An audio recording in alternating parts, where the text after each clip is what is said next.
ನಮಸ್ಕಾರ, ಮೆಗಾ ಸುದ್ದಿಗೆ ಸ್ವಾಗತ. ನಾನು ಸಂಪತ್ ವಂಡಾರು. ರಾಜ್ಯದಲ್ಲಿ ಮತ್ತೆ ಜಾತಿ ಜನಗಣತಿ ವಿಚಾರ ದೊಡ್ಡ ಮಟ್ಟದಲ್ಲಿ ಚರ್ಚೆ ಆಗ್ತಾ ಇದೆ.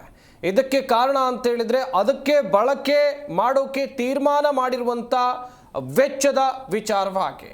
ಹಾಗಾದ್ರೆ ಸರ್ಕಾರದ ಮುಂದೆ ಸಲ್ಲಿಸಿರುವಂತ ಪ್ರಸ್ತಾವನೆ ಎಷ್ಟು? ಇದಕ್ಕಾಗಿ ಪ್ರತಿಪಕ್ಷಗಳು ಕಿಡಿಕಾರ್ತಾ ಇರೋದು ಯಾಕೆ ಎನ್ನುವುದಾಗೂ ಕೂಡ ಒಂದಷ್ಟು ಗೊಂದಲಗಳು ಸರ್ವೇ ಸಾಮಾನ್ಯವಾಗಿ ಜನರಲ್ ಇದೆ. ಈ ಹಿಂದೆ 2015ರಲ್ಲೂ ಕೂಡ ಸಮೀಕ್ಷೆಯನ್ನು ಮಾಡಿ ಹಣವನ್ನ ಪೋಲ್ ಮಾಡಲಾಗಿತ್ತು. ಸಾರ್ವಜನಿಕರ ಹಣವನ್ನ ವ್ಯರ್ಥ ಮಾಡಿದ್ರು ಎನ್ನುವಂತ ದೊಡ್ಡ ಮಟ್ಟದ ಆಕ್ರೋಶ ವ್ಯಕ್ತವಾಗಿತ್ತು. ಈಗ ಮತ್ತೆ ಮರು ಸಮೀಕ್ಷೆ, ಅದಕ್ಕೆ ಮತ್ತೊಂದಿಷ್ಟು ಹಣ ಅಂತ ಹೇಳಿದ್ರೆ ಜನ ಸುಮ್ಮನಿರಲ್ಲ ಎನ್ನುವಂತದಾಗೂ ಕೂಡ ಅಭಿಪ್ರಾಯಗಳು ವ್ಯಕ್ತವಾಗ್ತಾ ಇದೆ.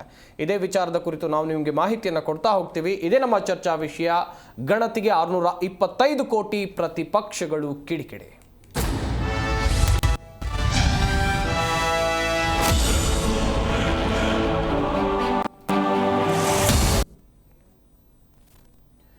ಹಿಂದುಳಿದ ವರ್ಗಗಳ ಆಯೋಗದ ಜಾತಿ ಜನಗಣತಿ ವಿಚಾರ ಈಗ ಮತ್ತೆ ಚರ್ಚೆ ಆಗ್ತಾ ಇದೆ ಅಂತ ನಾನು ಆಗ್ಲೂ ಕೂಡ ಹೇಳಿದೆ.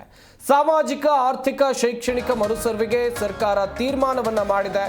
ಸೆಪ್ಟೆಂಬರ್ 22ರಿಂದ ಅಕ್ಟೋಬರ್ 7ರವರೆಗೆ 15 ದಿನಗಳ ಕಾಲ ಈ ಸಮೀಕ್ಷೆ ನಡೆಯುತ್ತೆ. ಹಿಂದುಳಿದ ವರ್ಗಗಳ ಆಯೋಗದಿಂದ ಸಮೀಕ್ಷೆಗೆ ಎಲ್ಲಾ ಸಿದ್ಧತೆಗಳನ್ನ ಮಾಡಿಕೊಳ್ಳಲಾಗಿದೆ. ಸಮೀಕ್ಷೆಗೇನು ಸಿದ್ಧತೆ ಆಯಿತು, ಆದರೆ 625 ಕೋಟಿ ರೂಪಾಯಿಗಳು ಸಮೀಕ್ಷೆಗಾಗಿ ಈಗ ಪ್ರಸ್ತಾವನೆಯನ್ನ ಸಲ್ಲಿಸಲಾಗಿದೆ. 625 ಕೋಟಿ ರೂಪಾಯಿಗಳನ್ನ ಸಲ್ಲಿಕೆ ಮಾಡಿರೋದು. ಒಂದು ಕಡೆಯಲ್ಲಿ ಇಷ್ಟೊಂದು ಹಣ ಬೇಕಾ ಎನ್ನುವುದಾಗೂ ಕೂಡ ಚರ್ಚೆಗಳಾಗ್ತಾ ಇದೆ. 2015ರಲ್ಲಿ ವೀಕ್ಷಕರ ಗಮನದಲ್ಲಿ ಇಟ್ಕೊಳ್ಬೇಕು ನೀವು, 2015ರಲ್ಲಿ 168 ಕೋಟಿ ರೂಪಾಯಿ ಈ ಸಮೀಕ್ಷೆಗಾಗಿ, ಈ ಸರ್ವೆಗಾಗಿ ಖರ್ಚು ಮಾಡಲಾಗಿತ್ತು. ಆದರೆ 2025 10 ವರ್ಷಗಳಲ್ಲಿ ಯಾವ ರೀತಿಯಾಗಿ ಈ ಹಣ ದುಪ್ಪಟ್ಟಾಗಿದೆ, ಅದಕ್ಕಿಂತ ಡಬಲ್ ಆಗಿದೆ. 625 ಕೋಟಿ ಸಣ್ಣ ಮಾತಲ್ಲ ಇದು. ಹಾಗೇನೆ ಗಣತಿ, ದತ್ತಾಂಶ ಸಂಗ್ರಹಣೆ, ಶಿಕ್ಷಕರ ಭತ್ಯೆ, ಹೀಗೆ ಸಾಕಷ್ಟು ವಿಶ್ಲೇಷಣೆಯನ್ನು ಕೊಟ್ಟಿದ್ದಾರೆ. ಒಂದು ಬೇಸಿಕ್ ಎಕ್ಸಾಂಪಲ್ ಅನ್ನು ಕೊಡ್ತೀನಿ. ಹೇಗಿರುತ್ತೆ ಅಂತ ಹೇಳಿದ್ರೆ, ನೀವು ಯಾವುದೋ ಒಂದು ವೆಹಿಕಲ್ ತಗೊಳ್ತೀರಿ, ಅಥವಾ ಯಾವುದೋ ಒಂದು ವಸ್ತುವನ್ನು ತಗೊಳ್ತೀರಿ, ಅದಕ್ಕೊಂದು ಕೊಟೇಶನ್ ಕೊಡ್ತಾರಲ್ಲ, ಅದೇ ರೀತಿಯಾಗಿ ಇಂತಿಂಥ ಇಲಾಖೆಗೆ ಅಥವಾ ಇಂತಿಂಥ ಏನೋ ಮಾರ್ಗಗಳಿಗೆ ನಾವು ಇಂತಿಷ್ಟು ಹಣವನ್ನು ಖರ್ಚು ಮಾಡ್ತೀವಿ ಎನ್ನುವಂಥದ್ದಾಗೂ ಕೂಡ ಪ್ರಸ್ತಾವನೆಯನ್ನು ಸರ್ಕಾರಕ್ಕೆ ಸಲ್ಲಿಕೆ ಮಾಡಲಾಗಿದೆ. ಯಾವ ಇಲಾಖೆಗೆ ಅಥವಾ ಯಾವ್ಯಾವ ರೀತಿಯಾಗಿ ಖರ್ಚು ಮಾಡ್ತಾರೆ ಹಣವನ್ನು ಮುಂದಿನ ಹಂತದಲ್ಲಿ ನಿಮ್ಮ ಮುಂದೆ ಎಳೆಯಾಗಿ ನಾನು ಹೇಳ್ತಾ ಹೋಗ್ತೀನಿ. ಸದ್ಯ ಸರ್ಕಾರ ದುಂದು ವೆಚ್ಚ ಮಾಡ್ತಾ ಇದೆ ಅಂತೇಳಿ ಪ್ರತಿಪಕ್ಷಗಳು ಕಿಡಿಕಾರ್ತಾ ಇದೆ.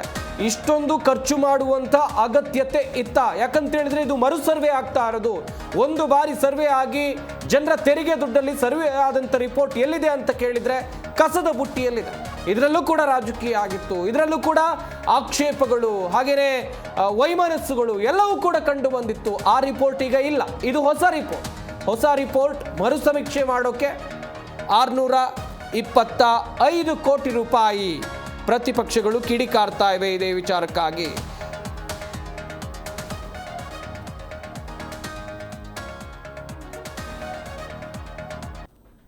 ನಾನು ಹೇಳ್ತಾ ಇದ್ದೆ 625 ಕೋಟಿ ರೂಪಾಯಿ ಈ ಮರು ಸಮೀಕ್ಷೆಗಾಗಿ ಖರ್ಚು ಮಾಡಲಾಗುತ್ತೆ ಅಂತೇಳಿ.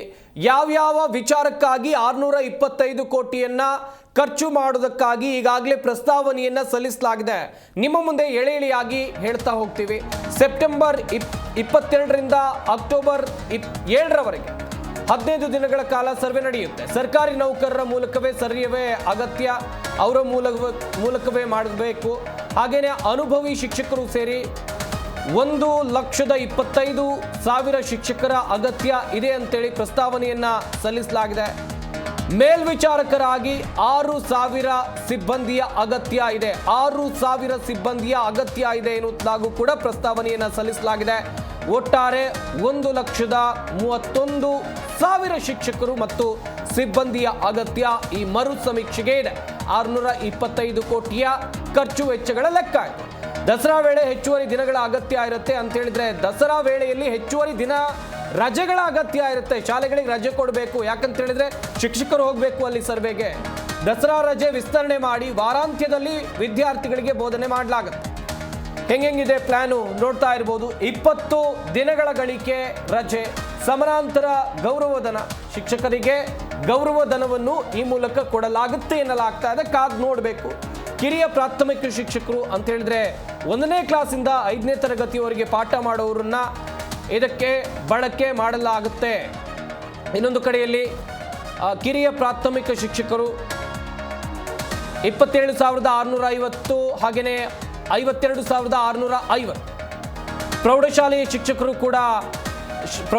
ಶಿಕ್ಷಕರನ್ನು ಕೂಡ ಇದಕ್ಕೆ ಬಳಕೆ ಮಾಡಿಕೊಳ್ಳಲಾಗುತ್ತೆ. ಅವರಿಗೂ ಕೂಡ ಭತ್ಯೆಯನ್ನು ಕೊಡುವಂಥ ನಿಟ್ಟಿನಲ್ಲಿ ಲೆಕ್ಕಾಚಾರವನ್ನು ಹಾಕಲಾಗಿದೆ.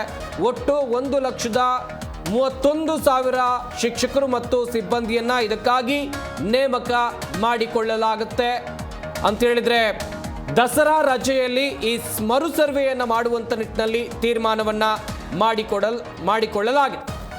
ಅಂದಾಜು ವೆಚ್ಚವನ್ನು ಕೂಡ ನೋಡ್ತಾ ಇದ್ದೀರಿ. ಹಾಗೆಯೇ ಇತರೆ ಸಮೀಕ್ಷಾ ಕಾರ್ಯ, ಜಾಹೀರಾತು, ತಂತ್ರಾಂಶ ಇದೆಲ್ಲವನ್ನು ಕೂಡ ಸೇರಿಸ್ಕೊಂಡಿದ್ದಾರೆ. ಇತರೆ ಕಾರ್ಯ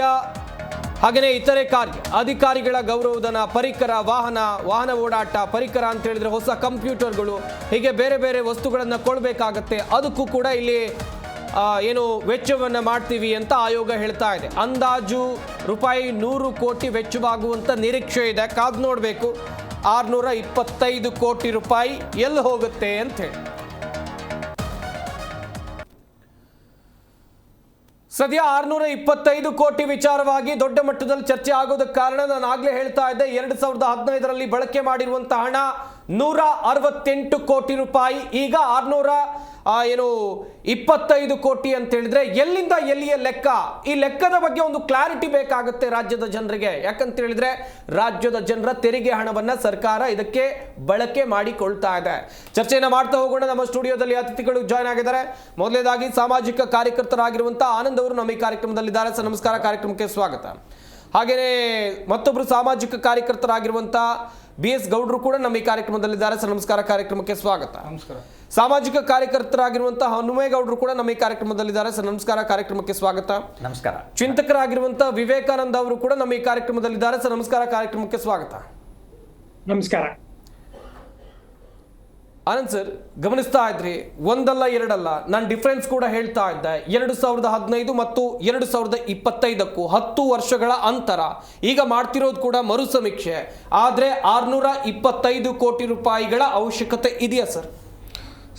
ಎರಡು ಥರದಲ್ಲಿ ಹೇಳ್ಬೇಕಾಗತ್ತೆ. ಓಕೆ, ಒಂದು ಕಾಂಗ್ರೆಸ್ ಸರ್ಕಾರದ ಪರ ಹೇಳಬೇಕಾದ್ರೆ ಅವ್ರಿಗೆ ಅಗತ್ಯತೆ ಇದೆ. ಯಾಕೆಂದರೆ ಇವತ್ತು ಕಾಂಗ್ರೆಸ್ ಸರ್ಕಾರ ಭಾರತದಲ್ಲಿ ಎಲ್ಲೂ ಇಲ್ಲ, ಕರ್ನಾಟಕದಲ್ಲಿ ಬಿಟ್ಟು. ಆದರೆ ಏನು ನಾವು ಇಂದಿರಾ ಕಾಂಗ್ರೆಸ್ ಅಂತ ಏನು ಕರಿತೀವಿ, ಅದು ನ್ಯಾಷನಲ್ ಪಾರ್ಟಿ ಆಗಿರೋದು, ಅದಕ್ಕೆ ಹಣದ ಅವಶ್ಯಕತೆ ಇದೆ. ಓಕೆ, ಹಾಗಾಗಿ ಅದನ್ನು ಇಲ್ಲಿಂದ ಪಂಪ್ ಮಾಡ್ತಾರೆ. ಇದು ಪಾರ್ಟಿ ಫಂಡ್ ಅಂತೀರಾ? ಹಾಗಾದ್ರೆ ಪಾರ್ಟಿ ಫಂಡ್ ಹೋಗುತ್ತೆ. ಸೊ ಅದಕ್ಕೋಸ್ಕರ ಮಾಡ್ತಾ ಇರೋ ಕೆಲಸ ಇದು. ಓಕೆ, ಆಯಿತಾ? ಇದು ಬೇಕು ಅಂದರೆ ಈಗ ನಿಮಗೆ ಸಾರ್ವಜನಿಕರ ಪರವಾಗಿ ಬೇಡ ಅಂತ ಹೇಳಬೇಕು ಅಂದರೆ ನಮ್ಮಲ್ಲಿ ಸೆಂಟ್ರಲ್ ಗೌರ್ಮೆಂಟು ಸೆನ್ಸಸ್ ಮಾಡಿದ್ದಾರೆ. ಅದರಲ್ಲಿ ಒಂದು 132 ಐಟಮ್ಸ್ ಏನು ಅದರಲ್ಲಿ ದತ್ತಾಂಶ ಶೇಖರಣೆ ಮಾಡಿದ್ದಾರೆ. ಅದು ಉಪಯೋಗಿಸ್ಕೋಬೋದು. ಅದ್ರ ಮೇಲೆ ಅದಕ್ಕೆ ತಕ್ಕಂಗೆ ಒಂದು 2% ಎಕ್ಸೆಸ್ ಅಂತ ಏನಾದರೂ ಆ್ಯಡ್ ಮಾಡ್ಕೋಬೋದು. ಸೊ ಜನಪರಕರ ಹೋದರೆ ನಿಮಗೆ ಸೆನ್ಸಸ್ ಡೀಟೇಲ್ಸು ಆಲ್ರೆಡಿ ಇದೆ. ಜಾತಿ ಎಲ್ಲಾನು ತುಂಬ ವಿಶ್ಲೇಷಣವಾಗಿ ಮಾಡಿದ್ದಾರೆ. ಅದರದ್ದು ಸೆನ್ಸಸ್ದು ಡೀಟೇಲ್ಸು ಇದೆ. ಜನಗಳ ಪ್ರಕಾರ ಮಾಡಿದ್ರೆ ಅದು ಅವಶ್ಯಕತೆ ಇಲ್ಲ. ಕಾಂಗ್ರೆಸ್ ಪರ ಮಾಡಿದ್ರೆ ಅದು ಅವಶ್ಯಕತೆ ಇದೆ. ಆಮೇಲೆ ಇದರಿಂದ ಎಫೆಕ್ಟ್ ಏನಾಗುತ್ತೆ, ಅದರ ಪರಿಣಾಮ ಏನಾಗುತ್ತೆ? ಒಂದು, ದುಡ್ಡು ಹೋಯ್ತು, ಆದರೆ ಅದು ನಮಗೆ ತಲುಪುತ್ತಾ? ಉದಾಹರಣೆಗೆ ಈಗ ನಮಗೆ ಗ್ರೂಪ್ C ಮತ್ತು D ನೇಮಕಾತಿ ನಿಲ್ಲಿಸ್ಬಿಟ್ಟಿದ್ದಾರೆ, ಎಲ್ಲ ಹೊರಗುತ್ತಿಗೆ. ಸೊ ನಿಮಗೆ ಮೀಸಲಾತಿ ಸಿಕ್ಕಿದ್ರು ನಿಮಗೇನು ಉಪಯೋಗ ಇಲ್ಲ. ಇನ್ನು A and B ಇದೆ, ಅದು ನಿಂದ ಹಂತವಾಗಿ ನೆಕ್ಸ್ಟ್ ಟೈಮಲ್ಲಿ B ಗ್ರೂಪ್ನೂ ಗುತ್ತಿಗೆಗೆ ಮಾಡ್ತಾರೆ. KS ಆಫೀಸರ್ನ A ಗ್ರೂಪ್ ಒಂದು ಹೇಳುತ್ತೆ. ಅದು ಕೆಲವು ಭಾರತ ಸರ್ಕಾರ ಗ್ರೂಪ್ ಏನು ಕೆಲವ್ರನ್ನ ಹೊರಗುತ್ತಿಗೆನಲ್ಲಿ ತಗೊಂಡಿದ್ದಾರೆ. ಅದು ಒಂದು. ಶಿಕ್ಷಣದಲ್ಲಿ ಸಿಗತ್ತೆ, ನಿಮಗೆ ಮೀಸಲಾತಿ ಸಿಗತ್ತೆ, ಆದರೆ ಅವತ್ತು ಇಂಜಿನಿಯರ್ ಆಗ್ತಾನೆ, ನಿರುದ್ಯೋಗ ಆಗ್ತಾನೆ. ಸೊ ಈ ಥರದಲ್ಲಿ ಇದೆ. ಈ ಮಟ್ಟದಲ್ಲಿ ನೋಡಬೇಕಾದ್ರೆ ನಾವು ಸಾಕಷ್ಟು ಧೀರವಾಗಿ ಇದ್ರ ಬಗ್ಗೆ ಚರ್ಚೆ ಮಾಡಬೇಕಾಗಿದೆ. Yes sir, S. BS ಗೌಡ್ರೆ, ಒಂದು ಸಮೀಕ್ಷೆಯ ರಿಪೋರ್ಟ್ ಕಸದ ಬುಟ್ಟಿಗೆ ಸೇರ್ತು, ಮತ್ತೊಂದು ಸಮೀಕ್ಷೆಯ ನಿರ್ಧಾರಕ್ಕೆ ಸರ್ಕಾರ ಬಂದಿರೋದು, ಅದಕ್ಕೆ ವೆಚ್ಚ ಮಾಡಲಾಗಲುವಂತ ಹಣದ ವಿಚಾರವಾಗಿ ಚರ್ಚೆ ಆಗ್ತಾ ಇದೆ. ಏನು ಹೇಳ್ತೀರಾ ಇಷ್ಟೊಂದು ಹಣ? ಈಗ ನಾವು ಒಂದು ವಾರದ ಹಿಂದೆ ಪತ್ರಿಕೆಗಳಲ್ಲಿ, ಮಾಧ್ಯಮಗಳಲ್ಲಿ ನೋಡ್ತಾ ಇದ್ದೋ, ಒಂದು ದಿನಕ್ಕೆ 11,000 ರೂಪಾಯಿ ಟೀ ಚಾರ್ಜಸ್ CM ಮನೆಯಲ್ಲಿ. ಓಕೆ, 11,000 ಒಂದು ದಿನಕ್ಕೆ. ಈ 11,000 ರೂಪಾಯಿ ಟೀನ ಯಾರು ಕುಡಿತಾವ್ರೆ CM ಮನೆ ಹತ್ರ, ಯಾರು ಕೊಡ್ತಾ ಇದ್ದಾರೆ ಅನ್ನೋದು ಗೊತ್ತಿಲ್ಲ. ಓಕೆ. ಅಂದರೆ ಈ ಕಾಂಗ್ರೆಸ್ ಅಂದರೆ ಲೂಟಿ ಅಂತ ಒಂದು ಪದ. ಕಾಂಗ್ರೆಸ್ ಅಂದರೆ ಕಾಂಗ್ರೆಸ್ ಬತ್ತು ಅಂದರೆ ಲೂಟಿ ಮಾಡೋದು. ಎಲ್ಲೆಲ್ಲಿ ದುಡ್ಡನ್ನ ಹೊಡಿಬೋದು ಅಲ್ಲೆಲ್ಲ ಹೊಡಿಯೋಕ್ಕೆ ಪ್ರಯತ್ನಗಳನ್ನ ಮಾಡ್ತಾ ಇದ್ದಾರೆ. ಈಗ ಸಮೀಕ್ಷೆ ಅಂತ ಮಾಡ್ತಾ ಇದ್ದಾರೆ. ಸಮೀಕ್ಷೆ ಯಾವ ಮಟ್ಟದಲ್ಲಿ ಹೋಗ್ತಾ ಇದೆ ಅಂದರೆ ನಿಮಗೆ ಗೊತ್ತು. ಅಲ್ಲಿ ಹೋಗ್ತಾರೆ, ಆ ಮನೆಯಲ್ಲಿ ಸಮೀಕ್ಷೆ ಅಂತೂ ಮಾಡಲ್ಲ, ಒಂದು ಸ್ಟಿಕ್ಕರ್ ಅಣಿಸ್ತಾರೆ, ಈ ಮನೆ ಸಮೀಕ್ಷೆ ಮುಗ್ದಿದೆ ಅಂತಾರೆ. ನಿಜ. ಅಲ್ಲಿ ಎಷ್ಟು ಜನ ಇದ್ರು, ಯಾವ ಜಾತಿ, ಯಾವ ಮತ, ಯಾವ ಧರ್ಮ ಏನೂ ಗೊತ್ತಿಲ್ಲ. ಸುಮ್ಮನೆ ಪೆನ್ನಲ್ಲಿ ಅಲ್ಲೆಲ್ಲೋ ಒಂದು ಕಡೆ ಹಳ್ಳಿ ಮರದತ್ತೋ ಅಥವಾ ಯಾವುದೋ ಒಂದು ಟೀ ಅಂಗಡಿ ಹತ್ರ ಕೂತ್ಕೋತಾರೆ, ಬರ್ಕೋತಾರೆ, ಅಲ್ಲಿ ಸ್ಟಿಕ್ಕರ್ ಅಣಿಸ್ಬಿಟ್ಟು ಹೋಗ್ತಾರೆ. ಅಂದರೆ ಇಲ್ಲಿ ಸರ್ಕಾರ ಏನು ಮಾಡ್ತಾ ಇದೆ, ಸಿದ್ದರಾಮಯ್ಯನವರು ಇಲ್ಲಿ ಜಾತಿ ನಡುವೆ ಜಾತಿ ಸಮೀಕ್ಷೆಯನ್ನು ಮಾಡಿ ಜಾತಿಯನ್ನು ಹೊಡಿಲಿಕ್ಕೆ ಅಥವಾ ಜಾತಿಯನ್ನು ಎತ್ಕಟ್ಟಲಿಕ್ಕೆ ಒಂದು ಪ್ರಯತ್ನವನ್ನು ಸಿದ್ದರಾಮಯ್ಯನವರು ಮಾಡ್ತಾ ಇದ್ದಾರೆ ಅಂತ ಅನಿಸುತ್ತೆ. ಯಾಕೆಂದರೆ ಇವರು ಜಾತಿ ಸಮೀಕ್ಷೆ ಮಾಡಲೇಬೇಕು ಅಂದರೆ ಜನಗಣತಿ ಅಂತ ಕೇಂದ್ರ ಸರ್ಕಾರ ಇವಾಗ ಹೇಳಿದೆ, ಅದನ್ನು ನಾವೇ ಮಾಡ್ತೀವಿ ಅಂತ ಹೇಳ್ತಾ ಇದೆ. ಅಂದಮೇಲೆ ಇವ್ರದ್ದು ಯಾಕೆ ಮಾಡ್ತಾ ಇದ್ದಾರೆ? ಅದರಲ್ಲೇ ಬರ್ತಿದ್ದಲ್ಲ ಇದೆಲ್ಲ ರಿಪೋರ್ಟು. ಇದನ್ನು ಎಕ್ಸ್ಟ್ರಾ 625 ಕೋಟಿ ಯಾಕೆ ಖರ್ಚು ಮಾಡಬೇಕಾಯಿತು? ಅನಿವಾರ್ಯ ಏನಿದೆ? ಅಲ್ಲಿಗೆ ಇವರು ಸ್ಟೇಟ್ನವರು ಖರ್ಚು ಮಾಡೋದು, ಸೆಂಟ್ರಲ್ನವರು ಖರ್ಚು ಮಾಡೋದು. ಆ ದುಡ್ಡು ಯಾರ್ದು? ನಮ್ಮದು, ಪಬ್ಲಿಕ್ದು, ಸಾರ್ವಜನಿಕರದು. ನಿಮ್ಮ ಮನೆಯದಲ್ಲ, ರಾಜಕಾರಣಿಗಳದಲ್ಲ, ನಿಮ್ಮದು. ಅವಶ್ಯಕತೆ ಇರಲಿಲ್ಲ ಇದು. ಆದರೂ ದುಡ್ಡು ಹೊಡೆಯೋಕ್ಕೋಸ್ಕರ ಇದೆಲ್ಲ ಒಂದು ಏನೋ ಒಂದು ಪ್ರೋಗ್ರಾಮ್ನ ಕ್ರಿಯೇಟ್ ಮಾಡೋದು. ಯಾವ್ದ್ಯಾವ್ದ್ರಲ್ಲಿ ದುಡ್ಡು ಹೊಡಿಬೋದು, ಯಾವ್ಯಾವ ಸ್ಕೀಮಲ್ಲಿ ದುಡ್ಡು ಹೊಡಿಬೋದು ಅನ್ನೋ ಒಂದು ನಿಟ್ಟಿನಲ್ಲಿ ಇವ್ರನ್ನೆಲ್ಲ ಹುಡುಕ್ತಾ ಇದ್ದಾರೆ. ಆ ಸ್ಕೀಮ್ನಲ್ಲಿ ಇವಾಗ ಸಮೀಕ್ಷೆ ಅನ್ನೋ ಹೆಸರಿನಲ್ಲಿ ಮಾಡಿತಾ ಇದ್ದಾರೆ. ಮೊನ್ನೆ ಟೀ ಕುಡಿಯೋದ್ರಲ್ಲಿ ದುಡ್ಡು ಹೊಡಿತಾರೆ ಒಂದಷ್ಟು. ಈ ಥರ ಎಲ್ಲ ದುಡ್ಡು ಹೊಡಿಯೋಕ್ಕೇ ನಿಂತ್ಬಿಟ್ಟಿದ್ದಾರೆ ಈ ರಾಜಕಾರಣಿಗಳು. ಎಸ್ ಹನುಮೇಗೌಡ್ರೆ, ಗಮನಿಸ್ತಿದ್ರಿ, ಒಂದ್ ಕಡೆಯಲ್ಲಿ ಪ್ರತಿಪಕ್ಷಗಳು ಕೂಡ ದೊಡ್ಡ ಮಟ್ಟದಲ್ಲಿ ಆಕ್ರೋಶವನ್ನ ವ್ಯಕ್ತಪಡಿಸ್ತಾ ಇದ್ದಾರೆ, ಜನರು ಕೂಡ ಸರ್ವೇ ಸಾಮಾನ್ಯವಾಗಿ ಆಕ್ರೋಶವನ್ನ ವ್ಯಕ್ತಪಡಿಸ್ತಾ ಇದ್ದಾರೆ. ರಾಜ್ಯದಲ್ಲಿ ಅಭಿವೃದ್ಧಿ ಯೋಜನೆಗಳಾಗಬೇಕು, ಇಂಥ ಸಮೀಕ್ಷೆಗಳನ್ನ ಮಾಡ್ಕೊಂಡಿದ್ರೆ ಅದು ಕೂಡ ಆಗ್ತಾ ಇರೋದು ಮರು ಸಮೀಕ್ಷೆ. ಇದಕ್ಕೆ ಇಷ್ಟೊಂದು ಹಣವನ್ನ ವ್ಯಯಿಸುವಂತ ಅಗತ್ಯ ಇತ್ತ? ನಿಮ್ಮ ಪ್ರಕಾರ ಏನು ಹೇಳ್ತೀರಾ ಸರ್? ನೋಡಿ, ಮೊದಲನೇ ಪ್ರಶ್ನೆ, ಈ ಜನಗಣತಿ ಇದು ಏನು ಗಣತಿ ಮಾಡ್ತಿದ್ದೀರಲ್ಲ, ಈ ಗಣತಿಯ ಅವಶ್ಯಕತೆ ಇದೆಯಾ ಅನ್ನೋಂಥದ್ದು ನನ್ನ ಮೊದಲನೇ ಪ್ರಶ್ನೆ. ಯಾಕೆ ಅಂತ ಹೇಳಿದರೆ, ಈ ಗಣತಿ ಮಾಡುವುದರ ಮೂಲಕ ಯಾರ್ಯಾರು ಶೋಷಿತರಿದ್ದಾರೆ ಅವರಿಗೆ ಅನುಕೂಲ ಆಗುವಂಥ ಕೆಲಸಗಳು ಆಗಬೇಕು. ಆದರೆ ಅದಕ್ಕಾಗೋ ಯಾವ ಶೋಷಿತರಿಗೆ ಏನು ಅನುಕೂಲ ಆಗಬೇಕಾಗಿದೆಯಲ್ಲ ಅದಕ್ಕೆ ಅವಕಾಶವೇ ಇಲ್ಲ ಅನ್ನೋಂಥ ಪರಿಸ್ಥಿತಿ ನಿರ್ಮಾಣ ಆಗಿದೆ. ಅದಕ್ಕೆ ನಾನೊಂದು 2-3 ಎಕ್ಸಾಂಪಲ್ ಹೇಳ್ತೀನಿ. ವಿಧಾನಸೌಧದ ಪಕ್ಕದಲ್ಲೇ ಇರುವಂತಹ ಒಂದು ಸೆಂಟ್ರಲ್ ಯೂನಿವರ್ಸಿಟಿ ಇದೆ. ಅಂದರೆ ಸೆಂಟ್ರಲ್ ಯೂನಿವರ್ಸಿಟಿ ಅಂತ ಹೇಳ್ತಾ ಇದ್ರು, ಈಗ ನಗರ ಯೂನಿವರ್ಸಿಟಿ ಅಂತ ಹೇಳ್ತಾರೆ. ಆ ಕೆಂಪು ಬಿಲ್ಡಿಂಗ್ ಮೈಸೂರು ಬ್ಯಾಂಕಿನ ಎದುರುಗಡೆ ಇರುವಂಥದ್ದು. ಅಲ್ಲಿ 161 ಜನ ಬೋಧಕರು ಇರಬೇಕು, ಆದರೆ ಇರುವುದು ಕೇವಲ 11 ಜನ. ಇನ್ನು ನಾನ್ ಟೀಚಿಂಗ್ ಅಂದರೆ ಬೋಧಕೇತರರು ಅಲ್ಲಿ ಇರಬೇಕಾಗಿರುವಂಥದ್ದು 123 ಜನ, ಇರೋದು 6 ಜನ. ಹಾಗಿದ್ರೆ ನೀವು ವಿದ್ಯಾರ್ಥಿಗಳಿಗೆ ಏನನ್ನು ಕಲಿಸ್ತೀರಿ ಅನ್ನೋಂಥದ್ದು ಮೊದಲನೇ ಭಾಗ. ಇನ್ನು ಎರಡನೇ ಭಾಗ, ಈ ಯಾರು ಸರ್ಕಾರಿ ಶಾಲೆಯಲ್ಲಿ ಓದ್ಕೊಂಡು ಸರ್ಕಾರಿ ಯೂನಿವರ್ಸಿಟಿಗೆ ಬರ್ತಾರಲ್ಲ ಅವರು ಉನ್ನತ ಶಿಕ್ಷಣವನ್ನು ಅಂದರೆ PhD ಸಂಶೋಧನೆ ಮಾಡುವಂಥದಕ್ಕೇನಾದರೂ ಹೋದರೆ ಮಾರ್ಗದರ್ಶಕರೇ ಇಲ್ಲ. ಹಾಗಿದ್ದರೆ ಯಾವ ವಿದ್ಯಾರ್ಥಿಗಳು ಆ ಕಾಲೇಜಿಗೆ ಸೇರ್ತಾರೆ, ಯಾವ ಲೆಕ್ಚರರ್ಸು ಯಾರಿಗೆ ಪಾಠ ಮಾಡ್ತಾರೆ? ನೀವು ಈ ಮೀಸಲಾತಿಯನ್ನು ಮಾಡುವ ಉದ್ದೇಶ ಏನು? ಅದೇ ರೀತಿಯಲ್ಲಿ ನೀವು ನೋಡಿದರೆ ಶಿಕ್ಷಕರು 50 ಸಾವಿರ ಹುದ್ದೆಗಳು ಖಾಲಿ ಇದ್ದಾವೆ. ಇದು ಬಂದರೆ ಸುಮಾರು 20 ಸಾವಿರ ಲೆಕ್ಚರರ್ಸ್ ಹುದ್ದೆಗಳು ಖಾಲಿ ಇದ್ದಾವೆ. ಎಲ್ಲ ಕಡೆಯೂ ಕೇವಲ ಏನು ಹೊರಗುತ್ತಿಗೆ ಕೊಡ್ತಾ ಇದ್ದೀರಿ. ಅಂದರೆ ನೀವು ಮಾಡುವ ಉದ್ದೇಶ ಏನು? ಯಾವುದಕ್ಕೋಸ್ಕರ ಇಷ್ಟು ಹಣ ಖರ್ಚು ಮಾಡ್ತಿದ್ದೀರಿ ಅಂತ ಹೇಳಿದರೆ ನನಗನ್ಸುತ್ತೆ ಅದು ಆ ಪಕ್ಷ ಈ ಪಕ್ಷ ಯಾವುದೇ ಪಕ್ಷ ಆದರೂ, ಅದು BJP ಇರ್ಬೋದು, ಕಾಂಗ್ರೆಸ್ ಇರ್ಬೋದು, ಎಲ್ಲರೂ ಕೂಡ ರಾಜಕೀಯ ತೆವಲಿಗಾಗಿ ಈ ಗಣತಿ ಮಾಡ್ತೀವಿ ಅಂತ ಹೇಳ್ತಾ ಇದ್ದಾರೆ. ಯಾವಾಗ ಮಾಡಬೇಕು, ಮಾಡಿದ್ದನ್ನು ಹೇಗೆ ಬಳಸಬೇಕು, ಎರಡೂ ಕೂಡ ತಲೆಯಲ್ಲಿ ಯಾರಿಗೂ ಇಲ್ಲ. ಎಲ್ಲ ಒಂದೇನೆ, ಅದು ಕಾಂಗ್ರೆಸ್ ಇರ್ಬೋದು ಅಥವಾ BJP ಇರ್ಬೋದು ಅಥವಾ JDS ಇರ್ಬೋದು, ಎಲ್ಲರೂ ಕೂಡ ರಾಜಕೀಯ ಮೇಲಾಟಕ್ಕೆ ಇವರು ಆಟ ಆಡ್ತಿದ್ದಾರೆ ಅನ್ನೋಂಥದ್ದು ನನಗೆ ನೇರವಾದಂಥ ಆರೋಪವನ್ನು ಮಾಡ್ತೀನಿ. ವೆಲ್ ಸರ್, ಗಮನಿಸ್ತಾ ಇದ್ರಿ, ಸಾಕಷ್ಟು ವಿಚಾರಗಳ ಕುರಿತು ಇಲ್ಲಿ ಅಭಿಪ್ರಾಯಗಳು ವ್ಯಕ್ತವಾಗ್ತಾ ಇತ್ತು. ಚಿಂತಕರಾಗಿರುವಂತಹ ವಿವೇಕಾನಂದ ಅವರನ್ನ ಮಾತನಾಡಿಸ್ತಾ ಹೋಗೋಣ. ಸರ್, ಗಮನಿಸ್ತಾ ಇರಬಹುದು, ಒಂದ್ ಕಡೆಯಲ್ಲಿ ಪ್ರತಿಪಕ್ಷಗಳು ಕೂಡ ದೊಡ್ಡ ಮಟ್ಟದಲ್ಲಿ ಆಕ್ರೋಶವನ್ನು ವ್ಯಕ್ತಪಡಿಸ್ತಾ ಇದ್ದಾರೆ ಇದೇ ಮರು ಸರ್ವೆ ವಿಚಾರವಾಗಿ. ನಿಮ್ಮ ಅಭಿಪ್ರಾಯ ಏನ್ ಸರ್, ಈ ಮರು ಸರ್ವೆ ಅಥವಾ ಇದಕ್ಕೆ ಖರ್ಚು ಮಾಡುವಂತಹ ಮೊತ್ತದ ವಿಚಾರವಾಗಿ? ಮೊದಲನೇದಾಗಿ ಈ ಗಣತಿ ಅನ್ನೋದು ಏನಿದೆಯಲ್ಲ, ಇದು ಖಂಡಿತವಾಗಲೂ ತುಂಬಾ ಅವಶ್ಯಕತೆ. ಯಾಕೆಂದ್ರೆ ಈ ಅದರಲ್ಲೂ ಆಧುನಿಕ ಕಾಲದಲ್ಲಿ ಯಾವುದೇ ಯೋಜನೆಗಳನ್ನ, ಅದು ಕೇಂದ್ರ ಇರ್ಬೋದು, ರಾಜ್ಯ ಸರ್ಕಾರ ಇರ್ಬೋದು, ಯಾವುದೇ ಯೋಜನೆಗಳನ್ನ ರೂಪಿಸ್ಬೇಕಾದ್ರೆ ಗಣತಿಯ ತುಂಬಾ ಅವಶ್ಯಕತೆ ಇದೆ. ಎರಡನೇದಾಗಿ ಸಾಮಾಜಿಕ ನ್ಯಾಯಕ್ಕಾಗಿ ಜಾತಿ ಗಣತಿಯನ್ನು ಮಾಡಲೇಬೇಕಾಗುತ್ತೆ. ಈಗಿನ ಭಾರತದ ಈ ವರ್ಣಾಶ್ರಮ, ಯಾಕಂದ್ರೆ ನಮ್ಮ ಸೋಷಿಯಲ್ ಸ್ಟ್ರಕ್ಚರ್ ನಿಂತಿರೋದೇ ಜಾತಿ ಆಧಾರದ ಮೇಲೆ. ಆ ಜಾತಿ ಆಧಾರದ ಮೇಲೆ ಮೇಲು ಕೀಳು ಅನ್ನೋದು ಇರೋದ್ರಿಂದ ಅನಿವಾರ್ಯವಾಗಿ ಹೌದು, ಅದರಿಂದ ಜಾತಿ ಡಿವೈಡ್ ಆಗುತ್ತೆ ಅಂದ್ರೆ ಆಲ್ರೆಡಿ ಡಿವೈಡ್ ಆಗೋಗಿದೆ, ಇನ್ನೇನು ಡಿವೈಡ್ ಮಾಡುವಂಥದ್ದು ಏನಿಲ್ಲ, ಒಂದು ಮಾಡೋದ ಅವಶ್ಯಕತೆ ಇದೆ, ಅದ್ರ ಬಗ್ಗೆ ಯಾರು ತಲೆ ಕೆಡಿಸ್ಕೋತಾ ಇಲ್ಲ. ಸೊ ಅದರಿಂದ ಇರೋ ಜಾತಿಗಳಿಗೆ ಒಂದಷ್ಟು ವ್ಯವಸ್ಥೆಯನ್ನ ಕೊಡಬೇಕಾಗಿದೆ, ಅದರಿಂದ ಮಾಡ್ತಾರೆ. ಇಲ್ಲಿ ಎರಡು ಇದೆ ಇರ್ತವೆ. ಒಂದು, ಉದ್ದೇಶಪೂರ್ವಕವಾಗಿ ರಾಜಕೀಯ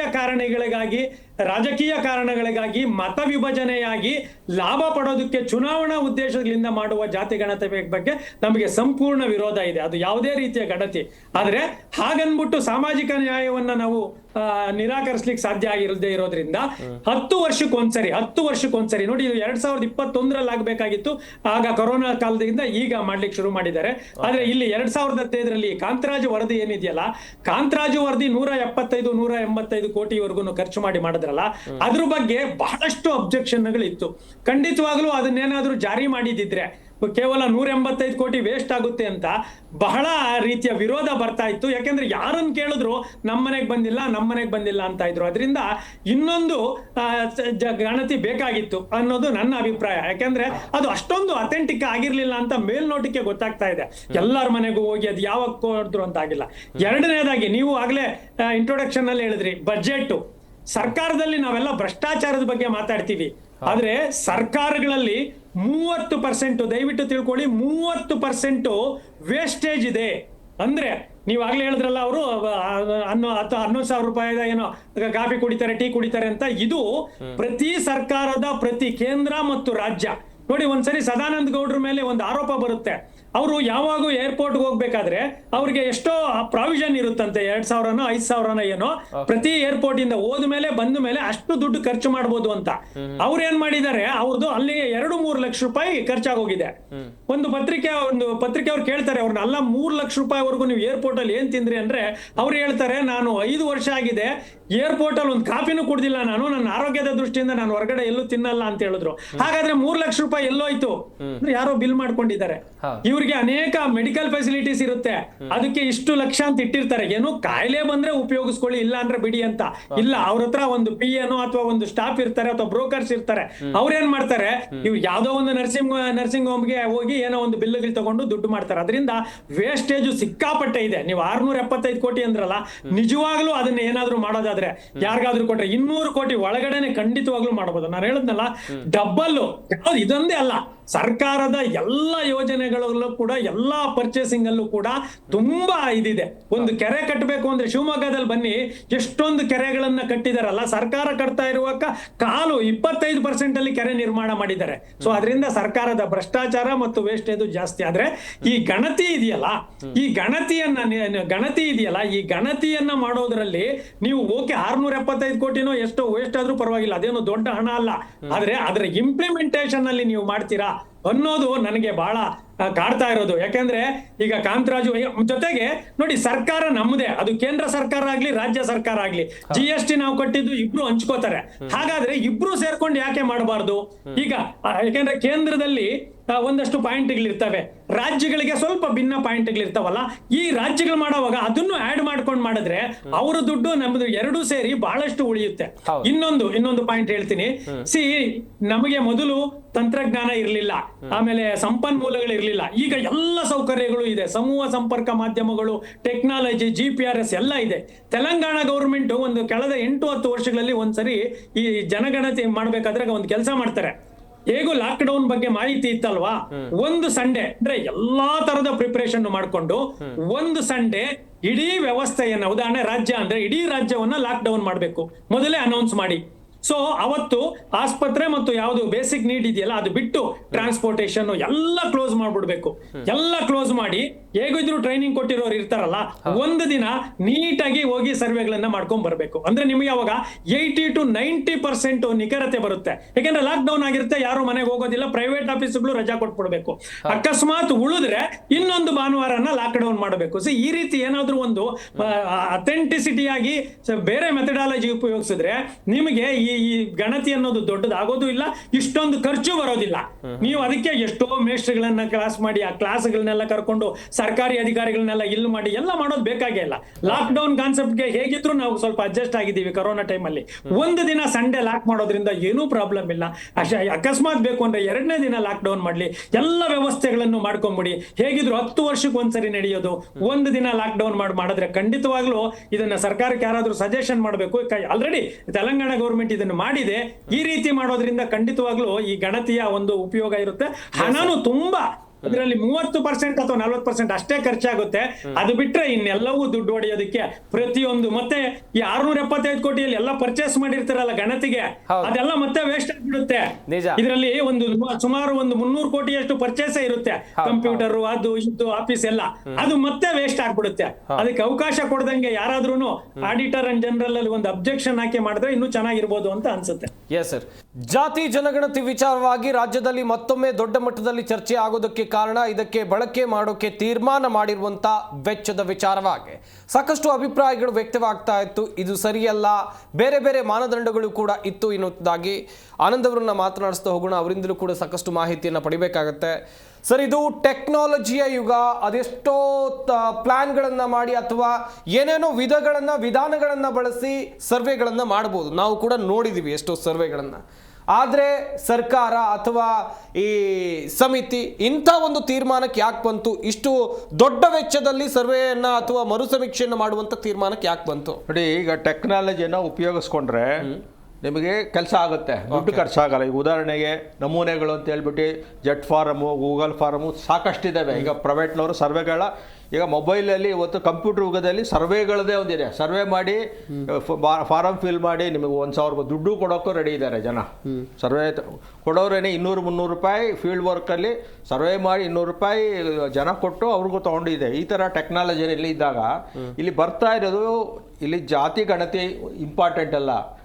ನನಗೆ ದುಡ್ಡು ಸರ್ಕಾರ ಈಗ ಎಲೆಕ್ಷನ್ಗೆ ಚುನಾವಣೆಗೆ ನಾನು ದುಡ್ಡು ಹೆಂಗೆ ಖರ್ಚು ಮಾಡಬೇಕು, ಖರ್ಚು ಮಾಡಿದ ದುಡ್ಡು ವಾಪಸ್ ಹೆಂಗೆ ತಗೋಬೇಕು, ಇದು ಬರ್ತಾ ಇರೋದು ಪ್ರಶ್ನೆ.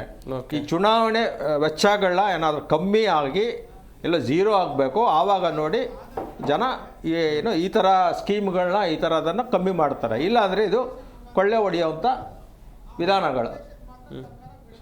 ಎಸ್ ಎಸ್ ಕಂಟಿನ್ಯೂ ಮಾಡಿ ಸರ್. ಸೊ ಅದು ನಾನು ಹೇಳ್ತಾ ಇರೋದು. ಸೊ ಇದು ಕೊಳ್ಳೆ ಹೊಡಿಬೇಕಾದ್ರೆ ಏನು, ಇದು ಒಂದು ಜಾತಿ ಗಣತಿ. ಎಲ್ಲ ಈಗ ಏನು ಡೆವಲಪ್ಮೆಂಟ್ ಸೆಕ್ಟರ್ ನೋಡಿ, ಇದ್ದಕ್ಕಿದ್ದಂಗೆ BBMPನಲ್ಲಿ ಮೊನ್ನೇನು ಅಷ್ಟೇ ದುಡ್ಡು ಬೇಕಾ, ಇಲ್ಲಿ ತನಕ ಗ್ಯಾರಂಟಿಗಳು ದುಡ್ಡಿಲ್ಲ, ಅದಿಲ್ಲ ಇದಿಲ್ಲ ಅಂತೇಳಿ ಇದ್ದಕ್ಕಿದ್ದಂಗೆ ರಿಲೀಸ್ ಮಾಡಿದ್ರಿ. ಗೊತ್ತಾಯ್ತು ಅವರಿಗೆ ನಮಗೆ ಚುನಾವಣೆಗಳಿಗೆ ದುಡ್ಡು ಬೇಕು. ಯಾಕೆಂದ್ರೆ ನಾಳೆ ಜನಗಳ ಹತ್ರ ಹೋಗ್ಬೇಕು ಅಂದರೆ ಖರ್ಚು ಮಾಡಬೇಕು, ಗೊತ್ತಿದೆ ಚುನಾವಣೆ ಹೇಗೆ ನಡೀತಾ ಇದೆ ಅಂತ. ಸೊ ಹಾಗಾಗಿ ಇದು ಚುನಾವಣೆಗೋಸ್ಕರ ಅಥವಾ ಪಾರ್ಟಿಗೋಸ್ಕರ ಮಾಡ್ಕೊಳ್ಳಿ ಅಂತ. ಈಗ ಅವ್ರು 405 ಕೋಟಿ ಹೇಳ್ತಾ ಇದ್ದಾರಲ್ಲ, ಏನೇನು ಖರ್ಚು ಮಾಡ್ತಾ ಇದ್ದಾರೆ. ಈಗ ಹಳೇ ಈಗ ಟೀಚರ್ಸ್ಗಳಂತೂ ಸಂಬಳ ಅಂತೂ ಟೀಚರ್ಸ್ ಅದ್ರದ್ದು ಬಂದೇ ಬರುತ್ತೆ. ಇನ್ನು ಎಕ್ಸ್ಟ್ರಾ ಏನು ಕೊಡ್ತಾ ಇದ್ದಾರೆ ಟೀಚರ್ಗೆ? ಈಗ ಮೊದಲು ಟ್ಯಾಬ್ ತೊಗೊಂಡು ಹೋಗ್ತಾ ಇದ್ದಾರೆ, ಹಳೆ ಟ್ಯಾಬ್ ಏನಾಯಿತು? ಈಗ ಎಲ್ಲ ಲೆಕ್ಚರರ್ಸ್ಗಳು ಸಂಬಳ ಅಂತೂ ಕೊಡ್ತಾ ಇದ್ದಾರೆ ಸ್ಕೂಲು ಕಾಲೇಜುಗಳಿಂದ. ಎಕ್ಸ್ಟ್ರಾ ಏನು ಕೊಡ್ತಾ ಇದ್ದೀರಾ? ಒಂದು ಪ್ರಯಾಣ ಎಷ್ಟು ಬರ್ಬೋದು ದಿನಕ್ಕೆ, ಎಷ್ಟು ದುಡ್ಡು ಖರ್ಚು ಮಾಡ್ತಾರೆ? ಅದನ್ನು ಖಂಡಿತ 605 ಕೋಟಿನೂ ತಗೊಂಡು RTIನಲ್ಲಿ ಯಾರಾದರೂ ಮಾನಿಟರ್ ಮಾಡಿದ್ರೆ ಅದೊಂದು ದೊಡ್ಡ ಸ್ಕ್ಯಾಂಡಲ್ ಆಗುತ್ತೆ. ಓಕೆ, ಯಾಕಂದರೆ ಟ್ಯಾಬ್ಸು ಹಳೇದೇ ಇರುತ್ತೆ. ಸೊ ಇವ್ರಿಗೆ ಏನು ಖರ್ಚು ಮಾಡ್ತಾ ಇದ್ದಾರೆ, ಏನಕ್ಕೆ 625 ಕೋಟಿ ಬೇಕು ಅನ್ನೋದು ನನಗೆ ಅರ್ಥ ಆಗ್ತಾ ಇಲ್ಲ. ಯಾಕಂದರೆ ಟೀಚರ್ಸ್ಗೆ ಕಾಲೇಜಿಂದ ಸಂಬಳ ಆಲ್ರೆಡಿ ಕೊಡ್ತಾ ಇದ್ದೀರಾ, ಅವ್ರು ರಜಾ ಏನೂ ಇಲ್ಲ ಅವ್ರಿಗೆ, ಆಗ ಅದು ಗಳಿಕೆ ರಜಾನೂ ಅಲ್ಲ, ಅದು ಆ ಥರನೂ ಇಲ್ಲ. ಸೊ ಯಾವುದಕ್ಕೆ ಖರ್ಚು ಮಾಡ್ತೀರಿ? ನಮಗೆ ಒಂದು 625 ಬ್ರೇಕಪ್ ಕೊಟ್ಟರೆ ನಾವು ಏನಾದರೂ ಒಂದು ಅನಾಲಿಸಿಸ್ ಮಾಡಿ ಏನಾದರೂ ಮಾಡ್ಬೋದು. ಸೊ ಟೋಟಲಾಗಿ 625 ಕೋಟಿ ಹೇಳಿರೋದ್ರಿಂದ ನಮ್ಮ ಜನಸಾಮಾನ್ಯನ ಕತ್ತಲೆಯಲ್ಲಿ ಇಟ್ಟಿದ್ದಾರೆ ಸರ್ಕಾರ ಅಂತ ಹೇಳ್ತೀನಿ ನಾನು. BS ಗೌಡ್ರೆ, ಪ್ರತಿಯೊಂದು ಸರ್ಕಾರಿ ದಾಖಲೆಗಳಲ್ಲೂ ಜನರ ಜಾತಿ ಮೆನ್ಷನ್ ಆಗಿರುತ್ತೆ. ವೋಟರ್ ID, ಆಧಾರ್ ಕಾರ್ಡ್, ಹೀಗೆ ಬೇರೆ ಬೇರೆ ಸರ್ಕಾರಿ ದಾಖಲೆಗಳನ್ನು ನೋಡ್ಕೊಂಡು ಹೋದರೆ ಅಲ್ಲಿ ಏನು ಜಾತಿ ಒಬ್ಬ ವ್ಯಕ್ತಿಯ ಜಾತಿ ಮೆನ್ಷನ್ ಆಗಿರುತ್ತೆ. ನೋಡಿ, ಮಗು ಹುಟ್ಟುತ್ತಲ್ಲ ಅಲ್ಲೇ ಕೇಳ್ತಾರೆ ಫಾರಮ್ ಅಲ್ಲಿ ಹೌದು, ಯಾವ ಜಾತಿ ಅಂತ ಕೇಳುತ್ತೆ. ಆ ಕಾಲಮ್ ಫಿಲಪ್ ಮಾಡಬೇಕು. ನೆಕ್ಸ್ಟು ನಾವು ಸ್ಕೂಲ್ಗೆ ಹೋಗ್ತೀವಿ, ಅಲ್ಲಿ ಯಾವ ಜಾತಿ, ಈ ಜಾತಿ ಅನ್ನೋದು ಯಾಕೆ ಬೇಕು? ನಾವು ಇಷ್ಟೊಂದು ಮುಂದುವರೆದಿದ್ದೀವಿ ಅಂತೀವಿ, ಡೆವಲಪ್ಮೆಂಟ್ ಆಗಿದೆ ಅಂತ ಎಲ್ಲ ಹೇಳ್ತೀರಾ, ಇನ್ನು ಜಾತಿ ವ್ಯವಸ್ಥೆ ಯಾಕಿದೆ? ಆ ಜಾತಿ ಹೆಸರಿನಲ್ಲಿ 625 ಕೋಟಿ ಖರ್ಚು ಮಾಡೋದು ಯಾಕಿದೆ? ಓಕೆ, ಅಲ್ವಾ? ನಾನು ಹೇಳೋದು ಈ ಜಾತಿ ಮೊದಲು ನಿರ್ನಾಮ ಆಗಬೇಕು. ಜಾತಿ ಬೇಡ, ಯಾರಿಗೆ ಅವನಿಗೆ ಅರ್ಹತೆ ಇದೆಯೋ ಅವನಿಗೆ ಕೊಡಿ. ಓಕೆ, ಜಾಬ್ ಕೊಡ್ತಿರೋ ಇನ್ನೊಂದು ಕೊಡ್ತಿರೋ ಏನಾದರೂ ಕೊಡಿ, ಅವ್ನಿಗೆ ಅರ್ಹತೆ ಇದ್ದರೆ. ಅದನ್ನು ಬಿಟ್ಟು ನೀವು ಇನ್ನೂ ಜಾತಿ ಹೆಸರಿನಲ್ಲೇ ನಾನು ಮೀಸಲಾತಿ ಕೊಡ್ತೀನಿ, ಜಾತಿ ಹೆಸರಿನಲ್ಲೇ ಅವ್ನಿಗೇನಾದರೂ ಸಹಾಯ ಮಾಡ್ತೀನಿ ಅನ್ನೋದಾದರೆ ನಿಜವಾಗಿ ಇದು ವಿಪರ್ಯಾಸ ಆಗುತ್ತೆ. ಯಾಕೆಂದರೆ ನಾವು ಆಲ್ರೆಡಿ ಭಾರತ ತುಂಬ ಮುಂದೆ ಹೋಗಿದೆ. ಭಾರತ ಒಳಗಡೆ ಇರುವಂಥ ಕರ್ನಾಟಕನೂ ಕೂಡ ಭಾಳ ರಾಷ್ಟ್ರ ಮಟ್ಟದಲ್ಲಿ, ಇಂಟರ್ನ್ಯಾಷನಲ್ ಮಟ್ಟದಲ್ಲಿ ಬೆಳೆದಿದ್ದೀವಿ. ಇನ್ನೂ ಕೂಡ ನಾವು ಜಾತಿ ವ್ಯವಸ್ಥೆನೇ ಇಟ್ಕೊಂಡಿದ್ದೀವಲ್ಲ. ಯಾರಿಗೋಸ್ಕರ ಅಂದರೆ ಈ ರಾಜಕಾರಣಿಗಳಿಗೋಸ್ಕರ, ಎಲ್ಲ ಪಕ್ಷದವರು ವೋಟ್ ಬ್ಯಾಂಕ್ಗೋಸ್ಕರ. ಅವ್ರಿಗೆ ಬೇಕಾದಂಥ ಚುನಾವಣೆ ಟೈಮ್ನಲ್ಲಿ ಅವ್ರಿಗೆ ಬೇಕಾದಂಥ ಜಾತಿಯನ್ನು ಓಲೈಸ್ಕೊಂಡು ಮತ ಪಡ್ಕೊಳ್ಳೋಕ್ಕೋಸ್ಕರ ಇನ್ನೂ ಜಾತಿ ವ್ಯವಸ್ಥೆಯನ್ನು ಇನ್ನೂ ಇಟ್ಕೊಂಡಿದ್ದೀರಾ. ಇವಾಗ ಸ್ಲಮ್ ಬೋರ್ಡ್ ಸ್ಥಾಪನೆ ಆಗಿ ತುಂಬ ವರ್ಷ ಆಯಿತು, ಇನ್ನೂ ಕೂಡ ನಮ್ಮ ಸ್ಲಮ್ಗಳು ಹಂಗೆ ಇದ್ದಾವೆ. ಹಾಗಾದ್ರೆ ಸ್ಲಮ್ ಬೋರ್ಡ್ ಇರೋದು ಯಾಕೆ? ಅವ್ರಿಗೆಲ್ಲ ಮನೆ ಕಟ್ಕೊಟ್ಟಿಲ್ವ ನೀವು? ಯಾಕೆ ಇನ್ನೂ ಸ್ಲಮ್ ಇದೆ? ಅದು ಸಿಟಿ ಒಳಗಡೆ ಇದೆಯಲ್ಲ, ಎಲ್ಲ ದೂರ ಅಲ್ಲ, ಸಿಟಿ ಒಳಗಡೆ ಇದೆ. ಆದರೆ ಸ್ಲಮ್ ಬೋರ್ಡ್ ಏನು ಮಾಡ್ತಾ ಇದೆ? ವರ್ಷಕ್ಕೆ ನಾವು ಇಷ್ಟು 1000 ಮನೆಗಳು ಕೊಡ್ತೀವಿ ಅಂತಾರೆ ವಸತಿ ಸಚಿವರುಗಳು. ಹಾಗಾದರೆ ನೀವು ಕೊಡ್ತಾ ಇರೋದು ಯಾರಿಗೆ? ಮನೆಗಳನ್ನ ಕಟ್ಟಿ ಅಲ್ವಾ? ಈ ಥರ ಪ್ರಶ್ನೆ ಬರುತ್ತೆ. ಆದ್ರಿಂದ ರಾಜಕಾರಣಿಗಳಿಗೆ ಈ ಜಾತಿನೇ ಒಂದು ಅಸ್ತ್ರ. ಆ ಜಾತಿಯನ್ನು ಇಟ್ಕೊಂಡು ಇವರು ಆಳ್ವಿಕೆ ಮಾಡೋದು, ಆ ಹೆಸರಿನಲ್ಲಿ ಗಣತಿ ಮಾಡ್ತೀನಿ ಅನ್ನೋದು, ದುಡ್ಡು ಹೊಡೆಯೋದು. ಇವ್ರ ಉದ್ದೇಶ ಇಷ್ಟೇ, ಬೇರೆ ಏನಿಲ್ಲ. ದುಡ್ಡು ಹೊಡಿಬೇಕು, ದುಡ್ಡು ಹೊಡೆದು ಯಾವುದ್ರಲ್ಲಾದರೂ ಸರಿ ಅವ್ರಿಗೆ ಹೈಕಮಾಂಡ್ ಕೊಡ್ತಾರೋ, ಚುನಾವಣೆಗೆ ಖರ್ಚು ಮಾಡ್ತಾರೋ, ಹೀಗೆ ಬೇರೆ ಬೇರೆ ಇದಕ್ಕೆ ಖರ್ಚು ಮಾಡ್ತಾರೆ. ಅದರಿಂದ ಇದೆಲ್ಲ ವೇಸ್ಟು, ಇದು ಬೇಕಾಗಿಲ್ಲ. ಈ ಜಾತಿ ಗಣತಿ ವ್ಯವಸ್ಥೆ ಸಿದ್ದರಾಮಯ್ಯನವರು ಏನೋ ತಲೆಯಲ್ಲಿ ಇಟ್ಕೊಂಡು ನಾನು ಏನೋ ಮಾಡಿಬಿಡ್ತೀನಿ, ಆ ಜಾತಿನ ಮೇಲೆ ತಂದುಬಿಡ್ತೀನಿ, ಈ ಜಾತಿನ ಕೆಳಗಡೆ ತುಳಿದ್ಬಿಡ್ತೀನಿ ಅನ್ನೋದು ನಿಮ್ಮ ಭ್ರಮೆ. ಅದು ಇದನ್ನ ನೀವು ಶಾಶ್ವತವಾಗಿ ಉಳಿಬೇಕು ಅನ್ನೋದಾದರೆ ಈ ಜಾತಿ ಗಣತಿ ವ್ಯವಸ್ಥೆನ ಬಿಡಿ, ಕೈ ಬಿಡಿ.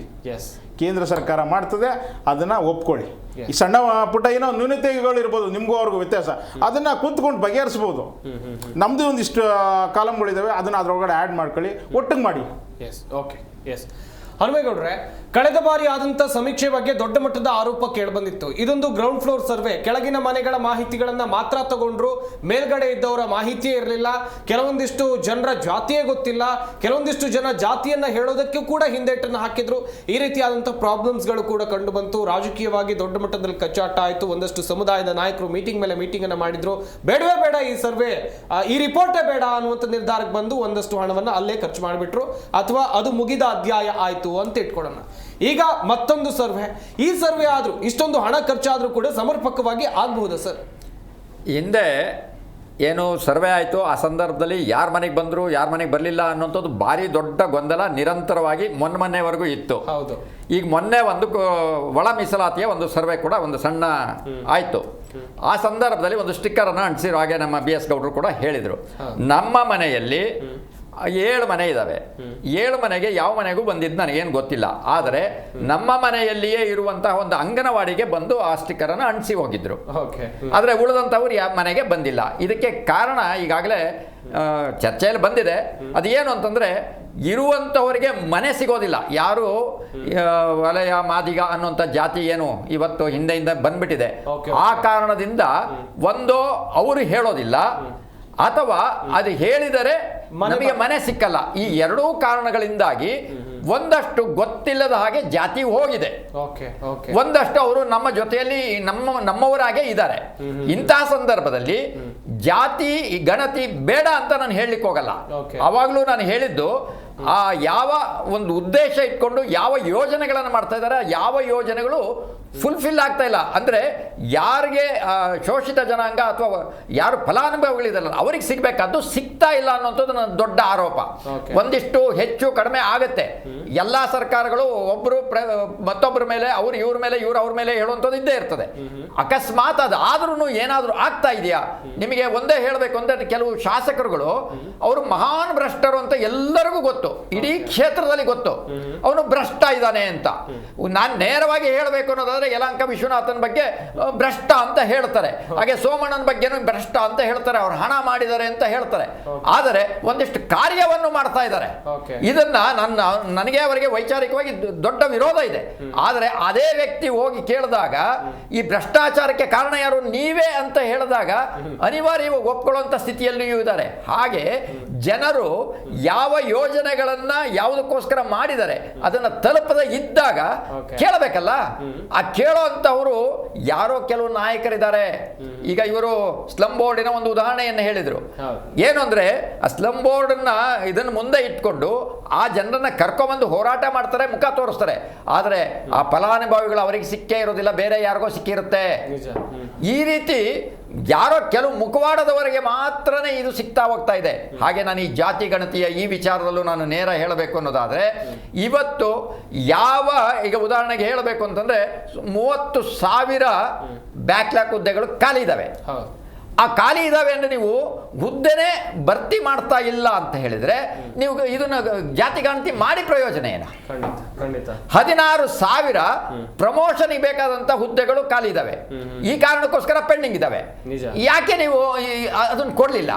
ಇದನ್ನು ಮಾಡಿ ಪ್ರಯೋಜನ ಏನು? ಇರೋರಿಗೆ ಸಿಗ್ತಾ ಇಲ್ಲ ಅಂದರೆ ಈ ರೀತಿ ನಾವು ತಗೊಂಡು ಹೋದಾಗ ಅದು ಕೇಂದ್ರ ಸರ್ಕಾರ ಅದು ಉದ್ದೇಶಪೂರ್ವಕವಾಗಿಯೋ ಅಥವಾ ಅದಕ್ಕೆ ಬೇರೆ ಬೇರೆ ಕಾರಣಗಳನ್ನ ಇಟ್ಕೊಂಡು ಅವರು ತಮ್ಮ ಒಂದು ಲಾಭವನ್ನು ಮಾಡ್ಕೊಳ್ಳಿಕ್ಕೆ ಅವರೊಂದು ವಿಳಂಬ ತಂತ್ರವನ್ನು ಉಪಯೋಗಿಸ್ತಾ ಇದ್ದಾರೆ. ಅದಕ್ಕೆ ಇಲ್ಲ ನಾವು ಅಗ್ರೆಸಿವ್ ಆಗಿದ್ದೀವಿ, ಶೋಷಿತ ಜನಾಂಗದ ಪರವಾಗಿ ನಾವಿದ್ದೀವಿ ಅಂತ ಹೇಳೋದಕ್ಕೋಸ್ಕರ ಇವರು ಇನ್ನೊಂದು ರೀತಿಯ ಅಗ್ರೆಸಿವ್ ಆಗಿ ಮುಂದೆ ಹೋಗ್ಕೊಂಡು ಹಣ ಖರ್ಚು ಮಾಡ್ತಾ ಇದ್ದಾರೆ. ಒಟ್ಟಾರೆ ನಾನು ಆಗ್ಲೇ ಹೇಳದಂತ ಏನು ಈ ವಿಚಾರ ಇದೆ, ನಮ್ಮ ಸಾರ್ವಜನಿಕರ ಹಣ ದುಂದು ವೆಚ್ಚಕ್ಕೆ ಕಾರಣ ಆಗ್ತಾ ಇದೆ. ಆದರೆ ನೀವು ಏನೇ ಮಾಡಿ ಯೋಜನೆಗಳನ್ನ ನಾನು ಕೇಳುವುದು ಪ್ರಾಮಾಣಿಕವಾದಂತಹ ಒಂದು ವಿಧಾನದಲ್ಲಿ ಕೆಲಸ ಆಗ್ತಾ ಇದೆಯಾ ಅಂತ ಹೇಳಿದ್ರೆ ಅಧಿಕಾರಿಗಳೇ ಮಹಾನ್ ಭ್ರಷ್ಟಿದ್ದಾರೆ. ಇದೆಲ್ಲವೂ ಆಗದೇ ಇರೋದಕ್ಕೆ ಮೂಲ ಕಾರಣ ಯಾವ ಮಂತ್ರಿಗಳಿದಾರಲ್ಲ ಆ ಮಂತ್ರಿಗಳ ಬುಡದಲ್ಲೇ ಕೂತಿರುವಂತಹ ಅನೇಕ ಅಧಿಕಾರಿಗಳಿದ್ದಾರೆ. ಈ ವಿಚಾರ ತುಂಬಾ ದೊಡ್ಡ ಮಟ್ಟದಲ್ಲಿ ಇವತ್ತು ಚರ್ಚೆ ಆಗ್ತಾ ಇದೆ. ಆ ಕಾರಣದಿಂದಾಗಿ ಇವತ್ತು ಮಾಡ್ತಾ ಇರುವಂತಹ ಕೆಲಸಗಳು ಭ್ರಷ್ಟಾಚಾರ ಅಥವಾ ಪಕ್ಷಪಾತದ ಕಾರಣದಿಂದಾಗಿ ಯಾರ್ದೋ ಜೇಬಿಗೆ ಹಣ ಹೋಗ್ತಾ ಇದೆ ಅಥವಾ ಯಾವುದೋ ಒಂದು ಪಕ್ಷ ಇವರಿರ್ಬೋದು ಅವರಿರ್ಬೋದು ಹಣವನ್ನ ಲಾಭ ಮಾಡ್ತಾರೆ. ಎಲ್ಲರೂ ತಿನ್ನೋರೆ.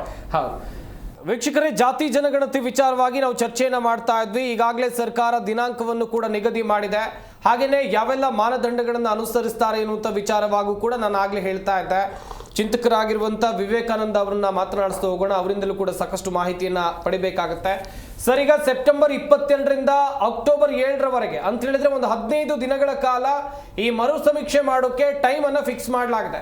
ಸಾಕಾ ಸರ್? 15 ದಿನದಲ್ಲಿ ಎಲ್ಲ ದತ್ತಾಂಶಗಳನ್ನ ಸಂಗ್ರಹಿಸೋದಕ್ಕೆ ಸಾಧ್ಯ ಆಗತ್ತಾ? ಅಲ್ಲ, ಅದು ಅವರು ಯಾವ ರೀತಿ ಪೂರ್ವ ತಯಾರಿ ಮಾಡ್ಕೊಂಡಿದ್ದಾರೆ ಅನ್ನೋದ್ರ ಮೇಲೆ ಡಿಪೆಂಡ್ ಆಗುತ್ತೆ. ಮತ್ತೆ ಇದೊಂದು ಸಂಕೀರ್ಣವಾದ ದೇಶ, ಇಲ್ಲಿ ವಲಸೆ ಇದೆ ಮತ್ತು ಜನ ಎಲ್ಲೆಲ್ಲೋ ಹೋಗ್ತಾ ಇರ್ತಾರೆ, ಅನಿವಾರ್ಯತೆ ಇದೆ. ಅದರಿಂದ ತುಂಬಾ ಕಷ್ಟ ಇದೆ. ನಾನು ಹೇಳಿದ್ನಲ್ಲ, ಲಾಕ್ ಡೌನ್ ತರದ್ ಏನಾದ್ರು ವ್ಯವಸ್ಥೆಗಳು ಮಾಡ್ಲಿಲ್ಲ ಅಂದ್ರೆ ಸಿಗೋದೇ ಇಲ್ಲ. ನಿಮಗೆ ನಿಖರತೆಯ ಪ್ರಮಾಣ 50-60ಕ್ಕೆ ನಿಂತೋಗ್ಬಿಡುತ್ತೆ. ಅದರಲ್ಲೂ ಇದು ಬಹಳ ಫೈಲೂರ್ ಹೇಳಿ ಬಂದು ಕಾಂತರಾಜು ಆಯ್ತಲ್ಲ, ಇದು ಮರು ಸಮೀಕ್ಷೆ ಅಂದ್ರೆ ನನಗೆ ಅರ್ಥ ಆಗ್ತಾ ಇಲ್ಲ. ನೀವು ಕೇಳ್ತಾ ಇರೋದು ಮರು ಸಮೀಕ್ಷೆ ಅಂದ್ರೆ ಅವ್ರು ಏನೇನ್ ಮಾಡಿದಾರೋ ಅದನ್ನೆಲ್ಲ ಇಟ್ಕೊಂಡು ಅದ್ರ ಮೇಲೆ ಮಾಡ್ತಾ ಇದ್ದಾರೋ ಅಥವಾ ಸಂಪೂರ್ಣ ಹೊಸದೇ ಮಾಡ್ತಾ ಇದ್ದಾರೋ ಅಂತ. ಹೊಸದೇ ಮಾಡೋದಾದ್ರೆ ಅದು ಮರು ಸಮೀಕ್ಷೆ ಅಂತಲ್ಲ, ಅದು ಹೋಯ್ತು, ಅದು ತಿಪ್ಪೆಗೆ ಹೋಯ್ತು, ಈಗೇನಿದ್ರು ಹೊಸದು ಮಾಡ್ಬೇಕು ಅಂತ ಹೇಳಿ. ಸೊ ಅದರಿಂದ ಮರು ಸಮೀಕ್ಷೆ ಅನ್ನೋದಕ್ಕಿಂತ ಅಲ್ಲ, ಇದು ಇನ್ ಟೆಕ್ನಿಕಲ್ ಟರ್ಮ್ಸ್ ಆ ಸಮೀಕ್ಷೆ ಇಲ್ಲ, ಮರು ಸಮೀಕ್ಷೆ. ಆದ್ರೆ ಮರು ಸಮೀಕ್ಷೆ ಇರುವ ಸಮೀಕ್ಷೆಗೆ ಆಡೆಡ್ ಮಾಡ್ತಾರೋ ಅಥವಾ ಎಲ್ಲವನ್ನು ಅದನ್ನ ಆಚೆ ಹಾಕಿ ಹೊಸಾದ್ ಮಾಡ್ತಾರೋ ಅನ್ನೋದು ನಂಗೆ ಗೊತ್ತಿಲ್ಲ. ಬಹುಶಃ ಹೊಸಾದೇ ಮಾಡ್ತಾರೆ ಅವರು, ಅಂದ್ರೆ ಪ್ರತಿಯೊಂದು. ಯಾಕೆಂದ್ರೆ ಅದನ್ನ ತಿದ್ದಕ್ಕಾಗೋದಿಲ್ಲ. ಈ ಸಮೀಕ್ಷೆಯಲ್ಲಿ ಎಷ್ಟು ಮಾಡಿದ್ದಾರೆ ಎಷ್ಟು ಬಿಟ್ಟಿದ್ದಾರೆ ಅನ್ನುವ ಡಾಟಾನೇ ಅವ್ರಿಗಿಲ್ಲ. ಜೊತೆಗೆ ಆಗ ಜಯಪ್ರಕಾಶ್ ಹೆಗಡೆ ಅವರು ಬೇರೆ ಅದನ್ನ ಒಂದಷ್ಟು ತಿದ್ದುಪಡಿ ಎಲ್ಲ ಮಾಡಿದ್ರು. ಜಯಪ್ರಕಾಶ್ ಹೆಗಡೆ ಅವರು ಸಬ್ಮಿಟ್ ಮಾಡ್ಬೇಕಾದ್ರೆ ಕಾಂತರಾಜು ವರದಲ್ಲಿ ಇದ್ದ ಅನೇಕ ಅಂಶಗಳನ್ನು ತಿದ್ದುಪಡಿ ಮಾಡಿದ್ದಾರೆ. ಅದರಿಂದ ಅದು ಯಾವುದೇ ಕಾರಣಕ್ಕೂ ಉಪಯೋಗ ಇಲ್ಲ. ಆ 187 ಕೋಟಿ ಮತ್ತು ಆ ಶ್ರಮ ಏನಿತ್ತು ಅದು ಹೋಯ್ತು. ಈಗ ಹೊಸದೇ, ಕಂಪ್ಲೀಟ್ ಹೊಸದೇ ಮಾಡ್ತಾ ಇದ್ದಾರೆ. ಅದರಿಂದ ಇದು ಇನ್ನೊಂದು ಸಮೀಕ್ಷೆ ಅಷ್ಟೇ, ಮರು ಸಮೀಕ್ಷೆ. ಅದನ್ನ ಮಾಡಿ ಇದನ್ನ ಮಾಡ್ತಾ ಇದ್ದಾರೆ. ಒಂದು. ಎರಡನೇದಾಗಿ, ಈ ದೇಶಕ್ಕೆ ಎರಡು ಒಂದು ಮಾರಣಾಂತಿಕ ಸಾಂಕ್ರಾಮಿಕ ರೋಗಗಳಿದಾವೆ. ಒಂದು ಭ್ರಷ್ಟಾಚಾರ, ಇನ್ನೊಂದು ಜಾತಿ ವ್ಯವಸ್ಥೆ. ಇವು ಎರಡನ್ನೂ ನೀವು ನಿರ್ಮೂಲನ ಮಾಡದೆ, ಬಹುಶಃ ನಿರ್ಮೂಲನ ಮಾಡಕ್ಕಾಗೋದಿಲ್ಲ, ನಿಯಂತ್ರಣ ಮಾಡದೆ ಭ್ರಷ್ಟಾಚಾರ ಮತ್ತು ಜಾತೀಯತೆಯನ್ನ ನಿಯಂತ್ರಣ ಮಾಡದೆ ಖಂಡಿತವಾಗ್ಲೂ ನೀವು ಯಾವುದೇ ಗಣತಿಗಳಾಗಲಿ, ಅದು ಜಾತಿ ಜನಗಣತಿ, ಶೈಕ್ಷಣಿಕ ಗಣತಿ ಯಾವುದೇ ಆಗಲಿ, ಯಾವುದಕ್ಕೂ ಅರ್ಥವೇ ಆಗೋದಿಲ್ಲ. ಒಂದೇ ಒಂದು ಚುನಾವಣೆಯಲ್ಲಿ ನೋಡಿ, ಈ ರಾಜ್ಯದಲ್ಲಿ 3 ಪ್ರಬಲ ಜಾತಿಗಳಿದಾವೆ ಅಂತ ನಾವು ಸಾಮಾನ್ಯವಾಗಿ ಮಾತಾಡ್ಕೋತೀವಿ. ಒಂದು ಒಕ್ಕಲಿಗ ಜಾತಿ, ಇನ್ನೊಂದು ಲಿಂಗಾಯತ ಜಾತಿ, ಈಗ ಕುರುಬ ಜಾತಿ. ಈ ರಾಜ್ಯದಲ್ಲಿ ಸುಮಾರು ಒಂದು 15-20 ವರ್ಷಗಳಿಂದ ಈ 3 ಜನನೇ ಹಂಚ್ಕೊಂಡಿದ್ದಾರೆ. ಇಲ್ಲ ಸಿದ್ದರಾಮಯ್ಯನವರ ಅಧಿಕಾರದಲ್ಲಿದ್ದಾರೆ, ಇಲ್ಲ ಕುಮಾರಸ್ವಾಮಿ ಇದ್ದಾರೆ, ಇಲ್ಲ ಯಡಿಯೂರಪ್ಪ ಇದ್ದಾರೆ. ಇನ್ನು ಬೇರೆ ಬೇರೆಯವರೆಲ್ಲ 2-3 ಬಂದ್ರು. ಅಂದ್ರೆ ಜಾತಿಯ ಆಧಾರದ ಮೇಲೆ ಚುನಾವಣೆ ನಡೀತಾ ಇದೆ, ಜಾತಿಯ ಆಧಾರದ ಮೇಲೆ ಓಟುಗಳನ್ನ ಹಾಕ್ತಾ ಇದ್ದಾರೆ, ಜಾತಿ ಆಧಾರದ ಮೇಲೆ ಮುಖ್ಯಮಂತ್ರಿಯ ಸ್ಥಾನವನ್ನ ನಿಗದಿಪಡಿಸಲಾಗ್ತಾ ಇದೆ. ಆ ಕಾರಣಕ್ಕೆ ಜಾತಿಯನ್ನಂತೂ ನಾವು ನಿರಾಕರಿಸಲಿಕ್ಕೂ ಸಾಧ್ಯವೇ ಇಲ್ಲ. ಅದು ಒಂದು. ಎರಡನೇದಾಗಿ ಭ್ರಷ್ಟಾಚಾರ. ಡೆತ್ ಸರ್ಟಿಫಿಕೇಟ್ಗೂ ಬರ್ತ್ ಸರ್ಟಿಫಿಕೇಟ್ಗೂ ಲಂಚ ತಗೊಳ್ಳೋ ವ್ಯವಸ್ಥೆಯಲ್ಲಿ ನಾವು ಕಂಪ್ಲೀಟ್ ಇದ್ದೀವಿ. ಕೆಟ್ಟ ಹಣದ ಪ್ರಭಾವ ಈ ಸಮಾಜದಲ್ಲಿ ಒಬ್ಬೊಬ್ಬರ ರಕ್ತ ಉಸಿರಿನಲ್ಲಿ ಸೇರಿ ಹೋಗಿದೆ. ಎಂತೆಂಥವರು ಪ್ರೊಫೆಸರ್ಸ್ ಬೇಕಾ ನಿಮಗೆ? ವೈಸ್ ಚಾನ್ಸಲರ್ಗೆ ಇವತ್ತು ಸೂಟ್ ಕೇಸ್ಗಳ ಮುಖಾಂತರ ಹೋಗುತ್ತೆ, ಟ್ರಾನ್ಸ್ಫರ್ಗೆ ಇವತ್ತು ಸೂಟ್ ಕೇಸ್ಗಳ ಮುಖಾಂತರ ಆಗುತ್ತೆ, KPSCಗೆ ಇವತ್ತು ಸೂಟ್ ಕೇಸ್ಗಳ ಮುಖಾಂತರ ಆಗುತ್ತೆ. ಇದೆಲ್ಲ ಬಹಿರಂಗ ಸತ್ಯ. ಸೊ ಆ ಕಾರಣಕ್ಕಾಗಿ ನೀವು ಗಣತಿಯನ್ನ ಮಾಡೋದು ಏನಕ್ಕೆ ಅಂದ್ರೆ ಒಂದಷ್ಟು ಜನಗಳಿಗೆ, ಅದರಲ್ಲೂ ಅಸಹಾಯಕರಿಗೆ, ದುರ್ಬಲರಿಗೆ, ಮಹಿಳೆಯರಿಗೆ, ಈ ತರದ್ದು ಯಾರ್ಯಾರು ದುರ್ಬಲ ವರ್ಗದಲ್ಲಿ ಸಮಾಜದಲ್ಲಿ ಎಲ್ಲ ರೀತಿಯ ದುರ್ಬಲ ಅಂತವರಿಗೆ ಒಂದಷ್ಟು ಸೌಕರ್ಯ ಕೊಡೋಣ. ಆಲ್ರೆಡಿ ಯಾರ್ಯಾರು ತಗೊಂಡಿದ್ದಾರೆ ಅದರ ಸೌಕರ್ಯಗಳನ್ನ ಅವರಿಗೆ ಅದನ್ನ ಫುಲ್ಫಿಲ್ ಮಾಡಬೇಕು ಅಂತ. ಆದ್ರೆ ಎಲ್ಲಿ ಈಗ ಹನ್ಮೇಗೌಡರು ಹೇಳ್ದಂಗೆ ಬ್ಯಾಕ್ಲಾಗ್ ಹುದ್ದೆಗಳಿದಾವೆ ಅಥವಾ ಇನ್ನೊಂದು ಇದಾವೆ, ಈ ಇಂಪ್ಲಿಮೆಂಟೇ ಮಾಡ್ತಾ ಇಲ್ಲ. ಇಂಪ್ಲಿಮೆಂಟು ಕಂಪ್ಲೀಟ್ ಬರಸ್ಟ್ ಆಗಿದೆ. ಅದು ಸೆಂಟ್ರಲ್ ಗೌರ್ಮೆಂಟ್ ಅಲ್ಲೂ ಆಗಿದೆ, ಸ್ಟೇಟ್ ಗೌರ್ಮೆಂಟ್ ಅಲ್ಲೂ ಆಗಿದೆ. ಇಂಪ್ಲಿಮೆಂಟ್ ಮಾಡದೆ ಈಗ ಬೇಟಿ ಬಚಾವೋ ಬೇಟಿ ಬಚಾವೋ ಎಲ್ಲಿದೆ? ಎಷ್ಟೊಂದು ನಿಮಗೆ ಅತ್ಯಾಚಾರಗಳು, ಅವು ಇವು ಕೊಲೆಗಳು ನಡೀತಾನೆ ಇದಾವಲ್ಲ. ಹಾಗಾದ್ರೆ ಎಲ್ಲಿ ಹೋಯ್ತು ಅದು? ಯಾವ ಯೋಜನೆ ಆಗಿದೆ? ಈಗ ಅನ್ನಭಾಗ್ಯ ನಿಜವಾಗ್ಲೂ ಅದು ತಲುಪ್ತಾ ಇದೆಯಾ? ಎಷ್ಟು ಅಲ್ಲಿ ಅಕ್ರಮಗಳು ನಡೀತಾ ಇದಾವೆ? ಹಾಗಾದ್ರೆ ಗಣತಿಯನ್ನ ಮಾಡಿದ್ರಿ ನೀವು, ಆಯ್ತು, ಒಂದಷ್ಟು ವರ್ಗಗಳು, ಒಂದಷ್ಟು, ಆಮೇಲೆ ಏನ್ ಮಾಡ್ತೀರಿ ನೀವು? ಎಲ್ಲಿದೆ? ಸೊ ಬಜೆಟ್ ನೇನೋ ನೀವು ಸ್ಯಾಂಕ್ಷನ್ ಮಾಡ್ತೀರಿ, ಆದ್ರೆ ಅದ್ರ ಇಂಪ್ಲಿಮೆಂಟೇಷನ್, ನಾನು ಯಾವಾಗ್ಲೂ ಹೇಳ್ತಾ ಇದ್ದೀನಿ, ಮೋದಿ ಅವರು ದಕ್ಷ ಆಡಳಿತಗಾರರು ಅಂತಾರೆ, ಅಥವಾ ಇನ್ನೊಬ್ಬ ಸಿದ್ದರಾಮಯ್ಯನವರು ಎಲ್ಲಿದೆ ದಕ್ಷತೆ ನಿಮ್ದು? ಇಂಪ್ಲಿಮೆಂಟೇಷನ್ ಇಲ್ಲ. ಆ ಸ್ವಚ್ಛ ಭಾರತ್ ಅಂತ ಮಾಡಿದ್ರು, ಎಲ್ಲಿದಾವೆ ಸ್ವಚ್ಛ ಭಾರತ್? ಘೋಷಣೆಗಳನ್ನ ಮಾಡ್ತೀರಿ, ದಯವಿಟ್ಟು ಘೋಷಣೆಗಳನ್ನ ಬಿಡಿ, ಸಾಕು. ಈ ಬಜೆಟ್ಗಳನ್ನ ಅಥವಾ ನೀತಿ ಆಯೋಗದಿಂದ ಅನೇಕ ಯೋಜನೆಗಳನ್ನ ರೂಪಿಸಿದಿರಿ, ಅದರನ್ನ ನೀವು ಇವತ್ತು ಸಂಪೂರ್ಣ ಯಾವುದೇ ರೀತಿಯ ಉಪಯೋಗ ಇಲ್ಲ. ಇಡೀ ಹೇಳ್ತಾ ಇದ್ದೀನಿ, ಇವತ್ತು ಟ್ರಂಪ್ ನಮ್ಮ ಮೇಲೆ ಸವಾರಿ ಮಾಡ್ತಾ ಇರೋದಾಗ್ಲಿ ಅಥವಾ ಇನ್ನೊಂದು ಆಗ್ತಾ ಇರೋದು ಯಾಕೆ ಅಂದ್ರೆ ನಮ್ಮ ದೇಶದ ಸಂಪನ್ಮೂಲಗಳ ಸದುಪಯೋಗ ಆಗ್ತಾ ಇಲ್ಲ. ಅದಕ್ಕೆ ಎರಡೇ ಕಾರಣ, ಭ್ರಷ್ಟಾಚಾರ ಮತ್ತು ಈ ಜಾತಿ ವ್ಯವಸ್ಥೆ. ಇವೆರಡು ನಮ್ಮ ಸೋಷಿಯಲ್ ಸ್ಟ್ರಕ್ಚರ್ನ, ಎಕಾನಮಿಕಲ್ ಸ್ಟ್ರಕ್ಚರ್ನ, ಪೊಲಿಟಿಕಲ್ ಸ್ಟ್ರಕ್ಚರ್ನ ಕಂಪ್ಲೀಟ್ ನಾಶ ಮಾಡಿದೆ. ಹೋಗ್ತಿದೆ, ಇಲ್ಲ ಅಂತಲ್ಲ, ನಮ್ಮದು 4ನೇ ಆರ್ಥಿಕತೆ ಬರ್ತಾ ಇದೆ, ಬೇರೆ ಬೇರೆ ವಿಷಯದಲ್ಲಿ ನಾವು ಇಂಪ್ರೂವ್ ಆಗ್ತಾ ಇದೀವಿ. ಆದ್ರೆ ಅದು ನೀರ ಮೇಲಿನ ಕುಳ್ಳೆ ಅಂತ ಹೇಗೋ ತೇಲ್ಕೊಂಡು ಹೋಗ್ತಾ ಇದೆ. ಸಿಸ್ಟಮ್ ಹೇಗೋ ಒಂದು ಬ್ಯಾಲೆನ್ಸಿಂಗ್ ಆಗಿ ಹೋಗ್ತಾ ಇದೆ. ಎಲ್ಲಾದ್ರೂ ಒಂದು ಹೊಡೆತ ಬಿದ್ರೆ ಖಂಡಿತವಾಗ್ಲೂ ನಮ್ಗೆಲ್ಲ ಬಹಳ ನೋಡಿ ಪರಿಸರ ನಾಶ ಆಗ್ತಾ ಇದೆ. ಅದ್ರ ಬಗ್ಗೆ ಮಾಡೋದಿಲ್ಲ. ಈಗ ಹೋಗ್ಲಿ, ನೀವು ಜಾತಿ ಜನಗಣತಿ ಮಾಡ್ತಿದ್ದೀರಲ್ಲ, ಕೆರೆಗಳ ಸರ್ವೆ ಮಾಡಿದ್ದೀರಾ? ಅಥವಾ ಇಲ್ಲಿರುವಂತಹ ಕಾಡಿನ ಸರ್ವೆ ಮಾಡಿದ್ದೀರಾ? ಇಲ್ಲಿರುವ ಕೃಷಿಯ ಬಗ್ಗೆ ಎಷ್ಟು ತರಕಾರಿಗಳು ಬೆಳೀತಾ ಇದ್ದಾರೆ, ಎಷ್ಟು ಖರ್ಚಾಗ್ತಾ ಇದೆ, ಜಾಸ್ತಿ ಆದ್ರೆ ರಫ್ತು ಎಷ್ಟು ಮಾಡಬೇಕು, ಹೇಗೆ ಸಂಗ್ರಹ, ಅವೆಲ್ಲ ಏನೂ ಇಲ್ಲ. ನಿಮಗೆ ಈ ಜಾತಿ ವ್ಯವಸ್ಥೆ ಏನಕ್ಕೆ ಮಾಡ್ತಿದ್ದಾರೆ ಜಾತಿ ಗಣತಿ ಅಂದ್ರೆ ಚುನಾವಣಾ ಕಾರಣಕ್ಕಾಗಿ. ನೇರವಾಗಿ ಹೇಳ್ಬೇಕು ಅಂದ್ರೆ ಕಾಂಗ್ರೆಸ್ ಜಾತಿಗಳನ್ನ ಒಡೆದು, ಬಿಜೆಪಿ ಧರ್ಮಗಳನ್ನ ಒಡೆದು, ಇಬ್ರು ಕೂಡ ಈ ಸಮಾಜದಲ್ಲಿ ವಿಭಜಕ ಶಕ್ತಿಗಳಂತೆ ಕೆಲಸ ಮಾಡ್ತಾ ಇದ್ದಾರೆ ಹೊರತುನು ಮೋದಿ ಅಂತ ಪವರ್ಫುಲ್ ಲೀಡರ್ ಆಗ್ಲಿ, ಸಿದ್ದರಾಮಯ್ಯನವರಂತ ರಾಜ್ಯದ ಪವರ್ಫುಲ್ ಲೀಡರ್ ಆಗ್ಲಿ ಈ ಜಾತಿ ವ್ಯವಸ್ಥೆಯನ್ನ ನಿರ್ಮೂಲನೆಗೆ ಅಥವಾ ಸರ್ವ ಜನಾಂಗದ ಶಾಂತಿಯ ತೋಟ ಮಾಡ್ಲಿಕ್ಕೆ ಒಂದು ಸಣ್ಣ ಪ್ರಯತ್ನನೂ ಮಾಡ್ತಾ ಇಲ್ಲ. ಸಣ್ಣ ಪ್ರಯತ್ನನೂ ಮಾಡ್ತಾ, ಗಣತಿಗಳಿಗೆ ಮಾತ್ರ ಬಹಳ ದುಡ್ಡನ್ನು ಕೊಟ್ಬಿಡ್ತಾರೆ. ಇಷ್ಟೇ ದುಡ್ಡನ್ನ ಒಂದು ಯಾವ್ದಾದ್ರು ಒಂದು ಜಾತಿಯ ನಿರ್ಮೂಲನೆಗಾಗಿನೋ ಅಥವಾ ಧಾರ್ಮಿಕ ಕ್ಷೇತ್ರಗಳಲ್ಲಿ ಒಂದಷ್ಟು ಜನರಲ್ಲಿ ಸೌಹಾರ್ದತೆ ಉಂಟು ಮಾಡ್ಲಿಕ್ಕೆ ಏನು ಮಾಡೋದಿಲ್ಲ. ಡಿಮಾಂಡ್ ಮಾಡಕ್ ಮಾತ್ರ ಬಹಳ ದುಡ್ಡುಗಳನ್ನ ಖರ್ಚು ಮಾಡ್ತಿದ್ದಾರೆ. ಅದರಿಂದ ಈ ಗಣತಿ ಅವೆಲ್ಲ ರಾಜಕೀಯ ಕಾರಣ, ಅದೆಲ್ಲ ಏನೇ ಇರ್ಲಿ, ನಾವು ಒಂದು ಶುದ್ಧವಾಗಿದೆ ಜಾತಿ ಮತ್ತು ಭ್ರಷ್ಟಾಚಾರನ ನಿಯಂತ್ರಣ ತಗೊಂಡಿಲ್ಲ ಖಂಡಿತವಾಗ್ಲೂ ಹೀಗೆ ಆಗ್ತಾ ಇರುತ್ತೆ. ಈ ವರ್ಷ ಇನ್ನೊಂದು 2035ಕ್ಕೆ ಇನ್ನೊಂದು ಗಣತಿ ನಡೀತಾ ಇರುತ್ತೆ ಅಷ್ಟೇ. ಅದರಿಂದ ಸಾಮಾನ್ಯ ಜನರಿಗೆ ಹೆಚ್ಚಿನ ಲಾಭ ಆಗೋದಿಲ್ಲ. ಒಂದು ನಿಮಿಷ ಸರ್, ಒಂದು ದಯವಿಟ್ಟು ಆನಂದ್ ಅವರೇ, ಈಗ ಗಣತಿಗಳ ಅವಶ್ಯಕತೆ ಇದೆಯಾ? ನಿಜಕ್ಕೂ ಜಾತಿ ಗಣತಿಯ ಅವಶ್ಯಕತೆ ಇದೆಯಾ? ಅಲ್ಲ, ಜಾತಿ ಗಣತಿ ಏನಕ್ಕೆ ಮಾಡ್ತಾರೆ ಅಂತ ಒಂದು 5 ಪ್ರಶ್ನೆ ಕೇಳ್ತೀನಿ. ಒಂದು, ನೋಟಿಗಾಗಿ ಜನಗಣತಿನ, ಜಾತಿ ಗಣತಿನ, ಓಟಿಗಾಗಿ ಜಾತಿ ಗಣತಿನ, ಉದ್ಯೋಗಕ್ಕಾಗಿ ಜಾತಿ ಗಣತಿ ಮಾಡ್ತಾ ಇದ್ದೀರಾ, ಶಿಕ್ಷಣಕ್ಕಾಗಿ ಜಾತಿ ಗಣತಿ ಮಾಡ್ತಾ ಇದ್ದೀರಾ, ಅಥವಾ ಸಬಲೀಕರಣಕ್ಕಾಗಿ ಜಾತಿ ಗಣತಿ ಮಾಡ್ತಾರ? ಇದು ನನಗೆ ಸ್ಪಷ್ಟತೆ ಆಗಬೇಕು. 5 ಅಂಶಗಳ ನಾನು ಇಡ್ತಾ ಇದ್ದೀನಿ.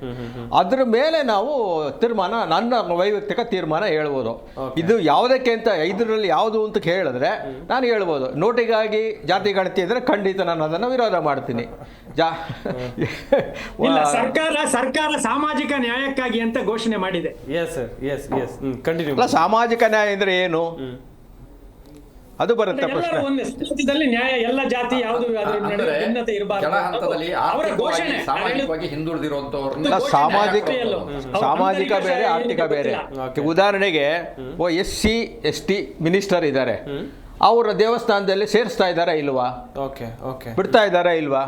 ಎಲ್ಲರಿಗೂ ಗೊತ್ತಿದೆ ಅವ್ರು SC/ST ಮಿನಿಸ್ಟರ್, MLA. ಅವರಿಗೆ ದೇವಸ್ಥಾನಗಳಲ್ಲಿ ಅಸ್ಪೃಶ್ಯತೆ ಇದೆಯಾ? ನಿಜ ಇಲ್ಲ, ಕೆಲವು ಕಡೆ ನನಗೆ ಗೊತ್ತಿರೋಂಗೆ ಎಲ್ಲ ಕಡೆನೂ ಸೇರಿಸ್ತಾ ಇದ್ದಾರೆ. ಅಲ್ಲ, ಇವಾಗ ಮಿನಿಸ್ಟ್ರು ಹೋದ್ರೆ ದೇವಸ್ಥಾನಕ್ಕೆ ಅವ್ರು ಮಂಗಳಾರತಿನೇ ತಗೊಳಲ್ವಲ್ಲ, ತೀರ್ಥನೇ ತಗೊಳಲ್ವಲ್ಲ, ಬಟ್ಟಿಕ್ಕಕ್ಕೆ ಬಂದ್ರು ಇಡ್ಸ್ಕೊಳ್ಳೋದೇ ಇಲ್ವಲ್ಲ ಮಿನಿಸ್ಟರ್. ದೇವಸ್ಥಾನ ಸುಮ್ಮನೆ ಮತ್ತೆ ದೇವಸ್ಥಾನಕ್ಕೆ ಅದು ಬೇರೆ. ದೇವಸ್ಥಾನವು ಈ ಮಿನಿಸ್ಟರ್ ವಿಚಾರಕ್ಕೆ ಹೋಗ್ತಾ ಇದ್ರಿ, ಜನಸಾಮಾನ್ಯರಿಗೆ ಸೇರಿಸ್ತಾ ಇಲ್ಲ ಊರಲ್ಲಿ. ಹಂಗಿದ್ದಾಗ ಮಿನಿಸ್ಟ್ರು ಹೋಗ್ತಾರೆ, ಮಿನಿಸ್ಟ್ರಿಗೆ ಅಲ್ಲಿ ಇದು ಸಿಗುತ್ತೆ ಅನ್ನೋಂಥದ್ದು ಒಪ್ಪುವಂತ ಸಂಗತಿ ಅಲ್ಲ. ಯಾಕಂದ್ರೆ ಇವತ್ತು ಕೂಡ ಹಳ್ಳಿಗಳಲ್ಲಿ ಜಾತಿಯ ಅದು ಒಂದು ವ್ಯವಸ್ಥೆ ಇದೆ, ವ್ಯವಸ್ಥೆ ಅತಿ ಅದನ್ನೇ ಸಾಮಾಜಿಕ ಮೇಲು ಕೀಳು ಅತ್ಯಂತ ಎಕ್ಸ್ಟ್ರೀಮ್ ಅಲ್ಲಿ ಇದೆ. ಹಿಂದೆ ಏನಿತ್ತು ಅನ್ನೋದು ಹೆಚ್ಚಿಗೆ ಗೊತ್ತಾಗ್ತಿರ್ಲಿಲ್ಲ. ಈಗ ಇಡೀ ದೇಶದ ವ್ಯವಸ್ಥೆಯಲ್ಲಿ ಏನೇನ್ ಆಗ್ತಾ ಇದೆ, ಜಾತಿಯ ಕಾರಣಕ್ಕೋಸ್ಕರ ಹೇಗೆ ಹೊಡಿತಾ ಇದ್ದಾರೆ, ದೇವಸ್ಥಾನಕ್ಕೆ ಹೋಗಿದ್ದಕ್ಕೆ, ಪ್ರಸಾದ ಕೇಳಿದ್ದಕ್ಕೆ, ಈ ತರ ಎಲ್ಲಾ ರೀತಿಯಿಂದ ನಿರಂತರವಾಗಿ ಬರ್ತಾ ಇದೆ. ಈ ಜಾತಿ ಗಣತಿ ಮಾಡಬೇಕಾಗಿರುವಂತ ಉದ್ದೇಶ, ಯಾರು ಆರ್ಥಿಕವಾಗಿ ಹಿಂದುಳಿದಿದ್ದಾರೆ, ಜನರ ಎಲ್ಲ ಸರಿಸಮಾನವಾದಂತಹ ಸ್ಥಾನಮಾನಗಳು ಸಿಗ್ತಾ ಇದೆಯಾ ಇಲ್ವಾ, ಈ ಒಂದು ವಿಚಾರವನ್ನು ಇಟ್ಕೊಂಡು ಅವರನ್ನು ಆರ್ಥಿಕವಾಗಿ ಮತ್ತು ಶೈಕ್ಷಣಿಕವಾಗಿ ಮೇಲೊತ್ತುವಂಥದ್ದು, ಸಾಮಾಜಿಕವಾಗಿ ಸ್ಥಾನಮಾನ ಸಿಗುವಂಥದ್ದು, ಇದು ಮುಖ್ಯವಾಗಿ ಆಗಬೇಕಾಗಿರುವಂಥದ್ದು 3 ಕೆಲಸಗಳು. ಆದರೆ ಶೈಕ್ಷಣಿಕವಾಗಿ ಮೇಲೆತ್ತೋದಕ್ಕೆ ಒಂದು ಅನುಕೂಲ ಇದೆ, ಸರ್ಕಾರಿ ಶಾಲೆಗಳು. ಆದರೆ ಸರ್ಕಾರಿ ಶಾಲೆಗಳು ದಿನದಿಂದ ದಿನಕ್ಕೆ ಮುಚ್ಚಿ ಹೋಗ್ತಾ ಇದ್ದಾವೆ. ಶಾಲೆಗಳಿಗೆ ಶಿಕ್ಷಕರನ್ನ ಅಪಾಯಿಂಟ್ಮೆಂಟ್ ಮಾಡ್ತಾ ಇಲ್ಲ, ಅದ್ರ ಬದಲು ಖಾಸಗಿ ಶಾಲೆಗಳು ತೆರೀತಾ ಇದ್ದಾವೆ. ಖಾಸಗಿ ಕಾಲೇಜುಗಳು ಅಲ್ಲಿ ಆಗ್ತಾ ಇರೋದ್ರಿಂದ ಅಲ್ಲಿ ಯಾವುದೇ ರೀತಿಯ ಮೀಸಲಾತಿಯ ಒಂದು ಅನುಕೂಲತೆಗಳು ಇಲ್ಲ. 15 ದಿನ ಮರು ಸಮೀಕ್ಷೆಗಾಗಿ ಟೈಮ್ ಅನ್ನ ಫಿಕ್ಸ್ ಮಾಡಲಾಗಿದೆ ಅನ್ನುವುದಾಗಿ ನಾನು ಆಗ್ಲೇ ಹೇಳ್ತಾ ಇದ್ದೆ. ಈ 15 ದಿನದಲ್ಲಿ ಸರ್ವೆ ಮಾಡೋಕೆ ಆಗುತ್ತಾ? ಯಾಕಂತ ಹೇಳಿದ್ರೆ ಈ ಹಿಂದೆ ಆದಂತ ಸರ್ವೆಗಳಲ್ಲಿ ಕಂಡಂತ ಗೊಂದಲಗಳು. BS ಗೌಡ್ರನ್ನ ಮಾತನಾಡಿಸ್ತಾ ಹೋಗೋಣ. ಸರ್, ಈಗಾಗಲೇ ಚರ್ಚೆ ಆಗ್ತಾ ಇತ್ತು, ಈ ಗಣತಿ ಏನಕ್ಕೋಸ್ಕರ ಮಾಡಬೇಕು ಅಂತೇಳಿ ಸರ್ ಕೂಡ ಹೇಳ್ತಾ ಇದ್ರು.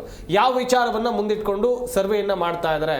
ಆರ್ಥಿಕವಾಗಿ ಅಭಿವೃದ್ಧಿ ಆಗೋಕ, ಸಾಮಾಜಿಕವಾಗಿ ಅಭಿವೃದ್ಧಿ ಆಗೋಕ, ಇದೆಲ್ಲವೂ ಕೂಡ ರಾಜಕೀಯ ಪ್ರೇರಿತವ ಹಾಗಾದ್ರೆ? ಸರ್, ಈ ಪ್ರಶ್ನೆನ ನಾವೇನಾದ್ರೂ ನಮ್ಮ ಮುಖ್ಯಮಂತ್ರಿಗಳು ಸಿದ್ದರಾಮಯ್ಯನವ್ರು ಕೇಳಿದ್ರೆ, ಸಬಲೀಕರಣ ಮಾಡಕ್ಕೆ, ಅವ್ರನ್ನ ಮೇಲೆತ್ತಕ್ಕೆ, ಕೆಳವರ್ಗದ ಜನಾಂಗವನ್ನ ನಾವು ಮೇಲೆತ್ತಬೇಕು, ಅದಕ್ಕೋಸ್ಕರ ನಾನು ಅಲ್ಲಲ್ಲ ಅವ್ರು ಒಪ್ಪನ ಗೆಳಕಾಲ ನಾನು ವೋಟ್ ಬ್ಯಾಂಕು ಅಂತ, ನನ್ಗೆ ವೋಟ್ಗೋಸ್ಕರ ಬೇಕು ಅನ್ನೋ ಇದು ಕಾರಣ ಹೇಳಲ್ಲ ಅವರು. ನಾನು ಸಬಲೀಕರಣ ಮಾಡಬೇಕು, ಅವ್ರನ್ನ ಮೇಲಕ್ಕೆ ಎತ್ತಬೇಕು, ಅದಕ್ಕೆ ನಾನು ಆ ಜಾತಿ ಈ ಜಾತಿ ಎಷ್ಟು ಜಾತಿ ಯಾವ ಥರ ಎಷ್ಟು ಜನಸಂಖ್ಯೆ ಇದೆ ಅಂತ ನನ್ಗೆ ಗೊತ್ತಾಗಬೇಕು ಅಂತ ಹೇಳ್ತಾರೆ. ಅದೇ ನಾವು ಇದನ್ನೇ ಪ್ರಶ್ನೆ ನಾವು ಮೋದಿಯವ್ರಿಗೆ ಹೇಳೋಣ ಸರ್. ಮೋದಿಯವ್ರಿಗೆ ಇಟ್ಟರೆ ಏನು ಹೇಳ್ತಾರೆ, ಈ ದೇಶವನ್ನು ಸಂಪೂರ್ಣವಾಗಿ ಈ ಜಾತಿ ವ್ಯವಸ್ಥೆಯಿಂದ ನಾವು ಮೇಲೆತ್ತಬೇಕು ಅಂತಾರೆ. ಯಾರು? ಮೋದಿಯವರು. ಸಿದ್ದರಾಮಯ್ಯನವ್ರಿಗೂ ಮೋದಿಯವ್ರಿಗಿರೋ ವ್ಯತ್ಯಾಸ ಇಷ್ಟು. ಅಂದ್ರೆ ಇವರು ವೋಟ್ ಬ್ಯಾಂಕ್ಗೋಸ್ಕರ ಮಾಡ್ತಾ ಇರೋದು. ಕರ್ನಾಟಕದಲ್ಲಿ ನಮ್ಮ ಸಿದ್ದರಾಮಯ್ಯನವ್ರು ಮಾಡ್ತಾ ಇರೋದು ವೋಟ್ ಬ್ಯಾಂಕ್ಗೋಸ್ಕರ, ಇನ್ನೊಂದು ಕಡೆ ದುಡ್ಡು ಮಾಡೋಕ್ಕೋಸ್ಕರ, ಜಾತಿ ಗಣತಿ ಹೆಸರಿನಲ್ಲಿ ದುಡ್ಡು ಮಾಡೋಕ್ಕೋಸ್ಕರ. ಸರ್, ನಾನು ಹೇಳೋದು ಜಾತಿ ಗಣತಿ ಬೇಡ ಸರ್, ಜಾತಿ ಗಣತಿನೇ ಬೇಡ. ಜಾತಿನೇ ನಿರ್ಮೂಲ ಮಾಡಿ ಎಲ್ಲ ವರ್ಗದವ್ರಿಗೂ ಒಂದೇ ಥರ ಮಾಡಿ ಸರ್, ಒಂದೇ ಥರ ಮೇಲೆತ್ತಿ ಸರ್. ಎಲ್ಲರಿಗೂ ಯಾರಿಗೆ ಅವಾಗಲೇ ಹೇಳಿದ್ನಲ್ಲ ನಾನು, ಅರ್ಹತೆ ಇರೋನ್ಗೆ ನೀವು ಅವಕಾಶ ಕೊಡಿ ಸರ್. ಯಾವುದೇ ಜಾತಿಯನ್ನು ಇರ್ಬೋದು, ಅವ್ನಿಗೆ ಅರ್ಹತೆ ಕೊಡಿ. ಈ ಜಾತಿನೋ ತೆಗೀರಿ ಸರ್. ಮೊದಲು ಅವ್ನು ಹುಟ್ಟಾಗ ಬರೀಸ್ತಿರಲ್ಲ ಸರ್, ಯಾವ ಜಾತಿ ಅಂತ ಅದು ತೆಗೀರಿ ಸರ್. ಸ್ಕೂಲ್ಗೆ ಅಡ್ಮಿಷನ್ ಮಾಡಿದಾಗ ಜಾತಿ ಅಂತ ಬರೀತಾರಲ್ಲ ಸರ್, ಅದನ್ನು ತೆಗೀರಿ ಸರ್. ಅವಾಗ ನೀವು ಮೇಲೆ ಎತ್ಬೋದು ಸರ್. ನೀವು ಅದನ್ನು ಬಿಟ್ಟು ಇವನು ಆ ಜಾತಿ, ಇವನು ಈ ಜಾತಿ. ಸರ್, ಎಲ್ಲ ಜಾತಿಯಲ್ಲೂ ಬಡವರು ಇದ್ದಾರೆ ಸರ್, ಪ್ರತಿಯೊಂದು ಜಾತಿಯಲ್ಲೂ ಬಡವ ಇದ್ದಾನೆ. ಬರೀ ಯಾವುದೋ ಒಂದು ಜಾತಿಯಲ್ಲಿ ಬಡವ ಅಂತಲ್ಲ, ಎಲ್ಲ ಜಾತಿಯಲ್ಲೂ ಕೂಡ ಅನ್ನ ಇಲ್ಲ, ಅವನಿಗೆ ಒಂದು ಕುಂಟೆ ಜಮೀನಿಲ್ಲ. ನನ್ನ ಹತ್ರ ಲೀಸ್ಟ್ ಇದೆ ಸರ್, ಎಲ್ಲ ವರ್ಗದಲ್ಲೂ. ಇವಾಗ ಏನು ಮೇಲ್ಜಾತಿ ಅಂತ ಕೆಲವ್ರನ್ನ ಹೇಳ್ತಾರಲ್ಲ ಸರ್, ಲಿಂಗಾಯತ ಇರ್ಬೋದು, ಗೌಡ ಇರ್ಬೋದು, ಇವರು ಎಲ್ಲ ಅವ್ರ ಹತ್ರನೂ ಜಮೀನಿಲ್ಲ ಸರ್, ಅವ್ರಿಗೂ ಒಂದು ಕುಂಟೆ ಜಮೀನಿಲ್ಲ ಸರ್. ಹಂಗಾರೆ ಅವ್ರು ಯಾವ ಜಾತಿ ಸರ್? ಅವನು ಮಾತ್ರ ಮೇಲ್ವರ್ಗ ಅಂತ ಹೇಳ್ತೀರಾ ಸರ್ ನೀವು? ಸರ್, ಜಾತಿಯಿಂದ ನೀವು ಮೇಲ್ವರ್ಗ ಅಂತ ಹೇಳ್ಬೇಡಿ ಸರ್. ಅವನು ಎಷ್ಟು ಸಬಲೀಕರಣ ಆಗಿದ್ದಾನೆ ಅನ್ನೋದ್ರ ಮೇಲೆ ನೀವು ಯೋಚನೆ ಮಾಡಿ ಸರ್. ಅದನ್ನ ಬಿಟ್ಟು ನೀವು ನಿಮ್ಮ ತೆವಲ್ಗೋಸ್ಕರ, ನಿಮ್ಮ ರಾಜಕೀಯಕ್ಕೋಸ್ಕರ, ನಿಮ್ಮ ವೋಟ್ ಬ್ಯಾಂಕ್ಗೋಸ್ಕರ ಜಾತಿ ರಾಜಕಾರಣ ಮಾಡಿಕೊಂಡು ಇರೋ ಜಾತಿನ ಒಡೆದು ಆಳುವಂಥ ಕೆಲಸವನ್ನ ಮಾಡಬೇಡಿ. ಜಾತಿ ಮಧ್ಯೆ ಒಂದು ಇದನ್ನ ತಂದು ಕಂದಕವನ್ನು ತಂದು ಇಡ್ತಾ ಇದ್ದೀರಾ ಸರ್ ನೀವು ರಾಜಕಾರಣಿಗಳು. ಹನುಮೇಗೌಡ್ರೆ, ಅವ್ರು ಹೇಳಿದ್ದು ಒಂದೆರಡು ವಿಚಾರವನ್ನು ಸೇರಿಸ್ಕೊಂಡು ನೀವು ಇದಕ್ಕೆ ಮುಂದೆ ಹೇಳ್ಬಿಡ್ತೀನಿ. Yes sir. ಜಾತಿ ಗಣತಿ ಮಾಡಬಾರದು, ಮಾಡೋದ್ರಿಂದ ಜಾತಿಗಳ ನಡುವೆ ಕಂದಕ ಜಾಸ್ತಿ ಆಗುತ್ತೆ ಅನ್ನೋಂಥದ್ದು ಸತ್ಯ. ಆದರೆ ಇವತ್ತು ಯಾವ ಕಾರಣದಿಂದಾಗಿ ಅವರಿಗೆ ಶೋಷಿತರು ಅಥವಾ ಆರ್ಥಿಕವಾಗಿ ಅಥವಾ ತುಳಿತಕ್ಕೊಳಗಾಗಿದ್ದಾರೆ ಅಂತ ಜಾತಿಗಳನ್ನು ಗುರುತಿಸಿ ಅವರಿಗೆ ಮೀಸಲಾತಿ ಕೊಡಬೇಕು ಅನ್ನೋಂಥ ಪರಿಸ್ಥಿತಿನಲ್ಲೂ ಕೂಡ ಕೇವಲ ಒಂದೇ ವರ್ಗದವರು, ಮೇಲ್ವರ್ಗದವರು, ಪ್ರಧಾನಿ ಅಥವಾ ಇವರು ಏನು ರಾಷ್ಟ್ರಪತಿಗಳು ಅಥವಾ ಮುಖ್ಯಮಂತ್ರಿಗಳ ಕಚೇರಿಗಳಲ್ಲಿ ಮೇಲ್ವರ್ಗದವರೇ ತುಂಬಿಕೊಂಡಿರುವಂತಹ ಉದಾಹರಣೆಗಳು ಇದಾವೆ. ಅದರ ಅಂಕಿಅಂಶಗಳು ನನಗೂ ಗೊತ್ತಿದೆ. ಇಂತಹ ಸಂದರ್ಭದಲ್ಲಿ ಈ ಜಾತಿ ಗಣತಿಯನ್ನೇ ಬೇಡ, ಮೀಸಲಾತಿಯೇ ಬೇಡ ಅನ್ನೋಂಥದ್ದು ಹೋದಾಗ ಸಂಪೂರ್ಣ ಈ ಶೋಷಿತರು ಅಥವಾ ತುಳಿತಕ್ಕೊಳಗಾದವರು ಮೇಲೆ ಹೇಳಲಿಕ್ಕೆ ಸಾಧ್ಯವೇ ಇಲ್ಲ. ಇನ್ನು ಎರಡನೇ ಸಂಗತಿ, ಯಾರು ಈ ಅಂಕಿಅಂಶಗಳನ್ನು ನಾವು ತಗೊಂಡಾಗ, ಜಾತಿಯ ಅಂಕಿಅಂಶಗಳನ್ನು ತಗೊಂಡಾಗ ಯಾರು SC ST ಅಥವಾ ಕುಂಬಾರ, ಉಪ್ಪಾರ ಈ ತರ ಜನಾಂಗದವರೇ ಅತಿ ಹೆಚ್ಚು ಭೂರಹಿತರಿದ್ದಾರೆ, ವಸತಿ ರಹಿತರಿದ್ದಾರೆ. ಹಾಗಾಗಿ ಜಾತಿಯ ಅವಶ್ಯಕತೆ ಇದೆ, ಆದ್ರೆ ಜಾತಿ ಇದ್ರೆ ತಪ್ಪಲ್ಲ, ಜಾತೀಯತೆ ಇದ್ರೆ ತಪ್ಪು. ಅಂದ್ರೆ ಮೇಲು ಕೀಳು ಅನ್ನೋಂಥದ್ದು. ಆದ್ರೆ ದುರ್ದೈವ ಇದನ್ನ ರಾಜಕಾರಣಿಗಳು ಇದನ್ನ ತಮ್ಮ ರಾಜಕೀಯ ಬೇಳೆ ಬೇಯಿಸ್ಕೊಳ್ಳಿಕ್ಕೋಸ್ಕರ ಬಳಸ್ಕೊಳ್ತಾ ಇದ್ದಾರೆ. ಈ ಜಾತಿಗಳ ಮಧ್ಯದಲ್ಲಿ ಅಂದ್ರೆ ಒಕ್ಕಲಿಗ ನಾವಿಷ್ಟು ಸ್ಟ್ರೆಂತ್ ಇದೀವಿ, ಲಿಂಗಾಯತರು ನಾವಿಷ್ಟು ಸ್ಟ್ರೆಂತ್ ಇದೀವಿ, SC STಗಳು ನಾವಿಷ್ಟು, ಇದನ್ನ ಗುಂಪು ಮಾಡಿಕೊಂಡು ಅದನ್ನ ರಾಜಕೀಯಕ್ಕೆ ಬಳಸ್ಕೊಳ್ತಾ ಇದ್ದಾರೆ. ನಿಜಕ್ಕೂ ಪ್ರಾಮಾಣಿಕರಾಗಿದ್ದರೆ, ನಾನು ನೇರವಾಗಿ ಒಂದು ಶಬ್ದ ಬಳಸ್ತೀನಿ, ಅವರು ಅನ್ನ ತಿನ್ನುವಂತಹ ಒಂದು ಸ್ವಭಾವದವರಾಗಿದ್ದು ಪ್ರಾಮಾಣಿಕರೇ ಆಗಿದ್ದರೆ ಈ ದೇಶದ ಉನ್ನತಿಗೆ ಎಲ್ಲ ಬಡವರು, ಎಲ್ಲ ಜಾತಿಯವರು ಜಾತಿ ಗಣತಿ ಆಗಬೇಕು, ಅವರ ಏಳಿಗೆಗೆ ಅವರು ಫಲಾನುಭವಿಗಳೇನಿದ್ದಾರೆ ಅವರಿಗೆ ಅನುಕೂಲ ಆಗಬೇಕು, ಅವರಿಗೆ ಅದು ತಲುಪಬೇಕು. ಆದರೆ ಉಂಡವನೇ ಉಂಡ ರೀತಿಯಲ್ಲಿ ಬಲಾಢ್ಯನೇ ಮತ್ತಷ್ಟು ಬಲಾಢ್ಯ ಆಗ್ತಾ ಇರುವಂತ ಪರಿಸ್ಥಿತಿ ಇವತ್ತು ಈ ಏನು ಮೀಸಲಾತಿಯಿಂದ ಇದನ್ನ ಬಳಕೆ ಆಗ್ತಾ ಇದೆ. ಅದು ಆಗಬಾರದು. ಅದನ್ನೇ ನಮ್ಮ ಏನು ವಿವೇಕಾನಂದರು ಕೂಡ ಹೇಳಿದ್ದು, ಯಾವುದೇ ಯೋಜನೆಗಳು ತಪ್ಪಲ್ಲ. ಅದಕ್ಕೆ ಒಂದೇ ಒಂದು ಎಕ್ಸಾಂಪಲ್ ಹೇಳ್ಬಿಡ್ತೀನಿ ನೋಡಿ. ಯಾವ ಒಂದು ಆಧಾರ್ ಕಾರ್ಡು ಯೋಜನೆಯನ್ನ ಕಾಂಗ್ರೆಸ್ ರೂಪಿಸ್ತು, ಆದ್ರೆ ಅದು ತಪ್ಪು ಅಂತ ಹೇಳಿದ್ರು. ಆದ್ರೆ ಇವತ್ತು ಅದೇ ವ್ಯವಸ್ಥೆ ಎಲ್ಲದಕ್ಕೂ ಬೇಕಾಗಿದೆ. ಅದೇ ರೀತಿಯಲ್ಲಿ ಬಳಸ್ಕೊಂಡು ಒಮ್ಮೆ ಮಾಡಿದ್ದನ್ನ ಶಾಶ್ವತವಾಗಿ ಇರೋಂಗೆ ಯಾಕೆ ಮಾಡಬಾರ್ದು? ಪ್ರತಿಯೊಬ್ಬ ವ್ಯಕ್ತಿಗೆ ಹುಟ್ಟಿದಂತ ಸಂದರ್ಭದಲ್ಲಿ ಅಥವಾ ಸಂದರ್ಭದಲ್ಲಿ ನಿಖರವಾಗಿ ದಾಖಲೆ ಮಾಡೇ ಮಾಡ್ತೀವಿ. ಯಾರು ಸತ್ತಿರ್ತಾನೆ ಅವನನ್ನು ಕೈ ಬಿಟ್ಟು, ಯಾರು ಹುಟ್ಟುತ್ತಾನೆ ಅವನನ್ನು ಸೇರಿಸ್ಕೊಂಡು ನಮ್ಮ ಏನು ದೇಶದ ಜನಸಂಖ್ಯೆ ಇರ್ಬೋದು, ಎಲ್ಲ ವಿಚಾರಕ್ಕೂ ಎಲ್ಲವೂ ಒಂದೇ ಇದರಲ್ಲಿ ಮಾಡುವಂಗೆ ಮಾಡಬಹುದು. ಅದಕ್ಕೆ ಇವತ್ತಿನ ತಂತ್ರಜ್ಞಾನ ಕೂಡ ಸಾಕಷ್ಟು ಇದಿದೆ. ಅದನ್ನು ಸರಿಯಾದ ರೀತಿಯಲ್ಲಿ ಮಾಡಿಕೊಂಡು ಒಮ್ಮೆ ಮಾಡಲಿ, ಅದು ಶಾಶ್ವತವಾಗಿ ಉಳಿಯುವಂಗೆ ಮಾಡಲಿ ಅನ್ನುವಂಥದ್ದು ನನ್ನ ಆಗ್ರಹ.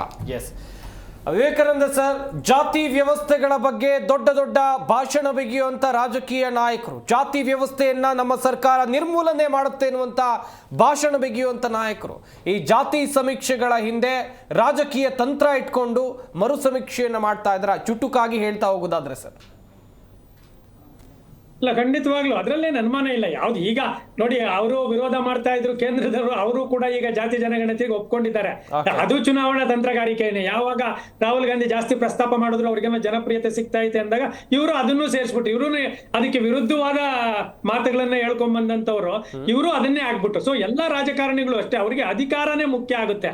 ಅದೊಂದು ಬಾಡಿಗೆ ಮನೆ ಇದ್ದಾಗೆ ರಾಜಕೀಯ ಪಕ್ಷಗಳಿಗೆ ಸರ್ಕಾರ ಎಂಬುದು ಬಾಡಿಗೆ ಮನೆ ಇದ್ದಾಗೆ ಅವರು ಖಂಡಿತವಾಗ್ಲೂ ಇದೇ ಕೆಲಸವನ್ನ ಮಾಡ್ತಾ ಇದ್ದಾರೆ. ಚುನಾವಣೆಯಿಂದ ಹಿಡಿದು ಪ್ರತಿಯೊಂದು ಕೂಡ ಅಷ್ಟೇ. ಅವರು ಏನು ಈಗ ಮಂತ್ರಿಮಂಡಲ ರಚಿಸಬೇಕಾದ್ರೂ ಜಾತಿ ಆಧಾರನೇ. ಅದರಿಂದ ಜಾತಿ ವ್ಯವಸ್ಥೆ ಒಂದು ವಾಸ್ತವ. ಅದನ್ನ ನಿರ್ಮೂಲನೆ ಮಾಡ್ಲಿಕ್ಕೆ ಎಲ್ಲಾ ಜಾತಿಗಳು ಪ್ರಬಲ ಆದ್ರೆ ಆಗ ಜಾತಿ ವ್ಯವಸ್ಥೆ ಹೋಗುತ್ತೆ ಅನ್ನೋದು ಸಿದ್ದರಾಮಯ್ಯನವರ ಐಡಿಯಾ. ಇಲ್ಲ, ಆ ತರ ಮಾಡೋದೇ ಬೇಕಾಗಿಲ್ಲ, ಎಲ್ಲಾ ಜಾತಿಗಳೇ ಬೇಕಾಗಿಲ್ಲ ಅಂತ ಹೇಳಿ ಹೊಡೆದ್ರೆ ಅದು ಶೋಷಣೆಗೆ ಇನ್ನೊಂದು, ಅದು ನರೇಂದ್ರ ಮೋದಿ ಅವರ ಐಡಿಯಾ.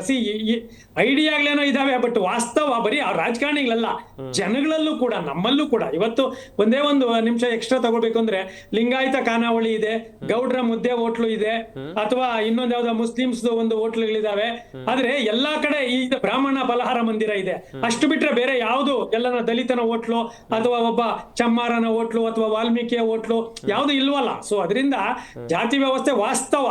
ಸೊ ಯಾರು ಕೂಡ ಈಗ ನಾವು ಏನು ಹೇಳಿದ್ರಲ್ಲ, ಎಲ್ಲಾ ಜಾತಿಗಳಲ್ಲೂ ಬಡವರಿದ್ದಾರೆ, ಆದ್ರೆ ದಲಿತರಲ್ಲಿ ಮಾತ್ರ ಅಸ್ಪೃಶ್ಯರಿದ್ದಾರೆ. ಸೊ ಆ ಕಾರಣಕ್ಕೆ ಬಾಬಾ ಸಾಹೇಬು ಕೂಡ ಅದನ್ನೆಲ್ಲ ತುಂಬಾ ಸ್ಪಷ್ಟವಾಗಿ ನೋಡ್ಕೊಂಡೆ ಮಾಡಿದ್ದಾರೆ. ಬಟ್ ನಾವುಗಳು ಜಾತಿ ಮುಕ್ತ ಆಗಬೇಕು.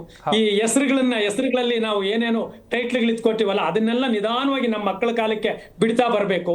ಜಾತಿಯನ್ನೇ ಭಾರತೀಯತೆ ಮತ್ತು ಲೋಕಲ್, ಈಗ ಕನ್ನಡಿಗರ ಕನ್ನಡೀಯತೆ, ಕನ್ನಡಗ ಅಂತ ಭಾರತೀಯತೆ ಅನ್ನೋದನ್ನ ನಾವು ಒಂದು ಕಾಲಂ ತಗೊಂಡು ನಾವೆಲ್ಲರೂ ಜಾತಿ ಮುಕ್ತವಾದ್ರೆ ಸಮಾಜ ನಿಜವಾಗ್ಲೂ ಇದರಿಂದ ಹೊರಗಡೆ ಬರುತ್ತೆ. ನಾವು ಭಾರತೀಯರಾಗದೆ ಯಾವುದೋ ಒಂದು ಜಾತಿಯಲ್ಲಿ ಇಟ್ಕೊಂಡು ನಮ್ಮ ಜಾತಿ, ನಾನು ಜಾತೀಯತೆ ಹೋಗ್ಲಾಡಿಸ್ತೀನಿ ಅಂದ್ರೆ ಖಂಡಿತ ಸಾಧ್ಯ ಇಲ್ಲ. ಭಾರತೀಯತೆಯನ್ನ ಮುಂದೆ ಮಾಡಿದ್ರೆ ಈ ಜಾತಿ ವ್ಯವಸ್ಥೆ ಕಮ್ಮಿ ಆಗುತ್ತೆ, ಅದ್ರ ಮುಖಾಂತರ ಭ್ರಷ್ಟಾಚಾರ ಕಡಿಮೆ ಆಗುತ್ತೆ, ಗಣತಿಗಳ ಐಚ್ಛಿಕ ಆಗ್ಬೇಕು, ಅವಶ್ಯಕತೆ ಬರೋಲ್ಲ. ಎಸ್, ಜಾತಿ ಕಾಲಂ ಐಚ್ಛಿಕ ಆದಾಗ ನೀವು ಹೇಳೋದಂಥದ್ದು ಸಾಧ್ಯ ಆಗಲಿಕ್ಕೆ ಅನುಕೂಲ ಆಗುತ್ತೆ. ಸರಿ, ಓಕೆ ಓಕೆ. ಗಮನಿಸಿದ್ರೆ ವೀಕ್ಷಕರೇ, ನಮ್ಮ ಈ ಚರ್ಚಾ ಕಾರ್ಯಕ್ರಮದಲ್ಲಿ ಸಾಕಷ್ಟು ವಿಚಾರಗಳ ಕುರಿತು ಚರ್ಚೆ ಆಯಿತು. ಚರ್ಚೆಯಲ್ಲಿ ಭಾಗಿಯಾದಂಥ ವಿವೇಕಾನಂದ ಅವರು, ಹನುಮೇಗೌಡರು, BS ಗೌಡರು, ಹಾಗೆಯೇ ಆನಂದ್ ಅವರು, ಎಲ್ಲರಿಗೂ ಕೂಡ ಧನ್ಯವಾದಗಳು ಚರ್ಚೆಯಲ್ಲಿ ಭಾಗಿಯಾಗಿ ಮಾಹಿತಿಯನ್ನು ಕೊಟ್ಟಿದ್ದಕ್ಕಾಗಿ. ವೀಕ್ಷಕರೇ, ಒಂದಂತೂ ಸತ್ಯ, ಈಗಾಗಲೇ ಸರ್ಕಾರ ತೀರ್ಮಾನ ಮಾಡಿದೆ ಮರು ಸಮೀಕ್ಷೆ ವಿಚಾರವಾಗಿ. ಒಂದು, ಈ ಹಿಂದೆ ಆದಂಥ ಸಮೀಕ್ಷೆಯ ರಿಪೋರ್ಟ್ ಎಲ್ಲವೂ ಕೂಡ ಕಸದ ಬುಟ್ಟಿಗೆ ಸೇರಿತು. ಅದರ ಹಿಂದೆ ರಾಜಕೀಯ ಇತ್ತು. ಅದಲ್ಲದೆ ರಾಜಕೀಯ ನಾಯಕರ ನಡುವೆ, ಪ್ರಬಲ ಸಮುದಾಯದ ನಾಯಕರ ನಡುವೆ ಜಟಾಪಟಿ ಆಯಿತು ಎನ್ನುವುದಾಗೂ ಕೂಡ ಚರ್ಚೆಗಳು ಆಯಿತು. ಆದರೆ ಈಗ 625 ಕೋಟಿ ವೆಚ್ಚದಲ್ಲಿ 15 ದಿನಗಳ ಕಾಲ ವಿವಿಧ ಶಿಕ್ಷಕರನ್ನು ಹಾಗೆಯೇ ವಿವಿಧ ಇಲಾಖೆಯ ಅಧಿಕಾರಿಗಳನ್ನು ಹಾಕ್ಕೊಂಡು ಸರ್ವೆ ಮಾಡುವಂಥ ನಿರ್ಧಾರಕ್ಕೆ ಈಗಾಗಲೇ ಬರಲಾಗಿದೆ. ಈ ಸಮೀಕ್ಷೆ ಆದರೂ ಸರಿಯಾಗಿರುತ್ತಾ? ಈ ಸಮೀಕ್ಷೆ ಹಿಂದಿರುವಂಥ ಉದ್ದೇಶ ಏನು? ಯಾವುದೇ ಒಂದು ಸರ್ವೆ ಮಾಡಿದಂಥ ಸಂದರ್ಭದಲ್ಲಿ ಅದರಿಂದ ಆಗುವಂಥ ಉಪಯೋಗ ಏನು? ಇದು ಜನಕ್ಕೆ ಗೊತ್ತಾಗಬೇಕಿದೆ. ಇದಾಗಿತ್ತು ಇವತ್ತಿನ ಚರ್ಚಾ ವಿಷಯ. ನೋಡ್ತಾ ಇರಿ ಜೀ ಕನ್ನಡ ನ್ಯೂಸ್, ಸತ್ಯವೇ ಸುದ್ದಿಯ ಜೀವಾಳ.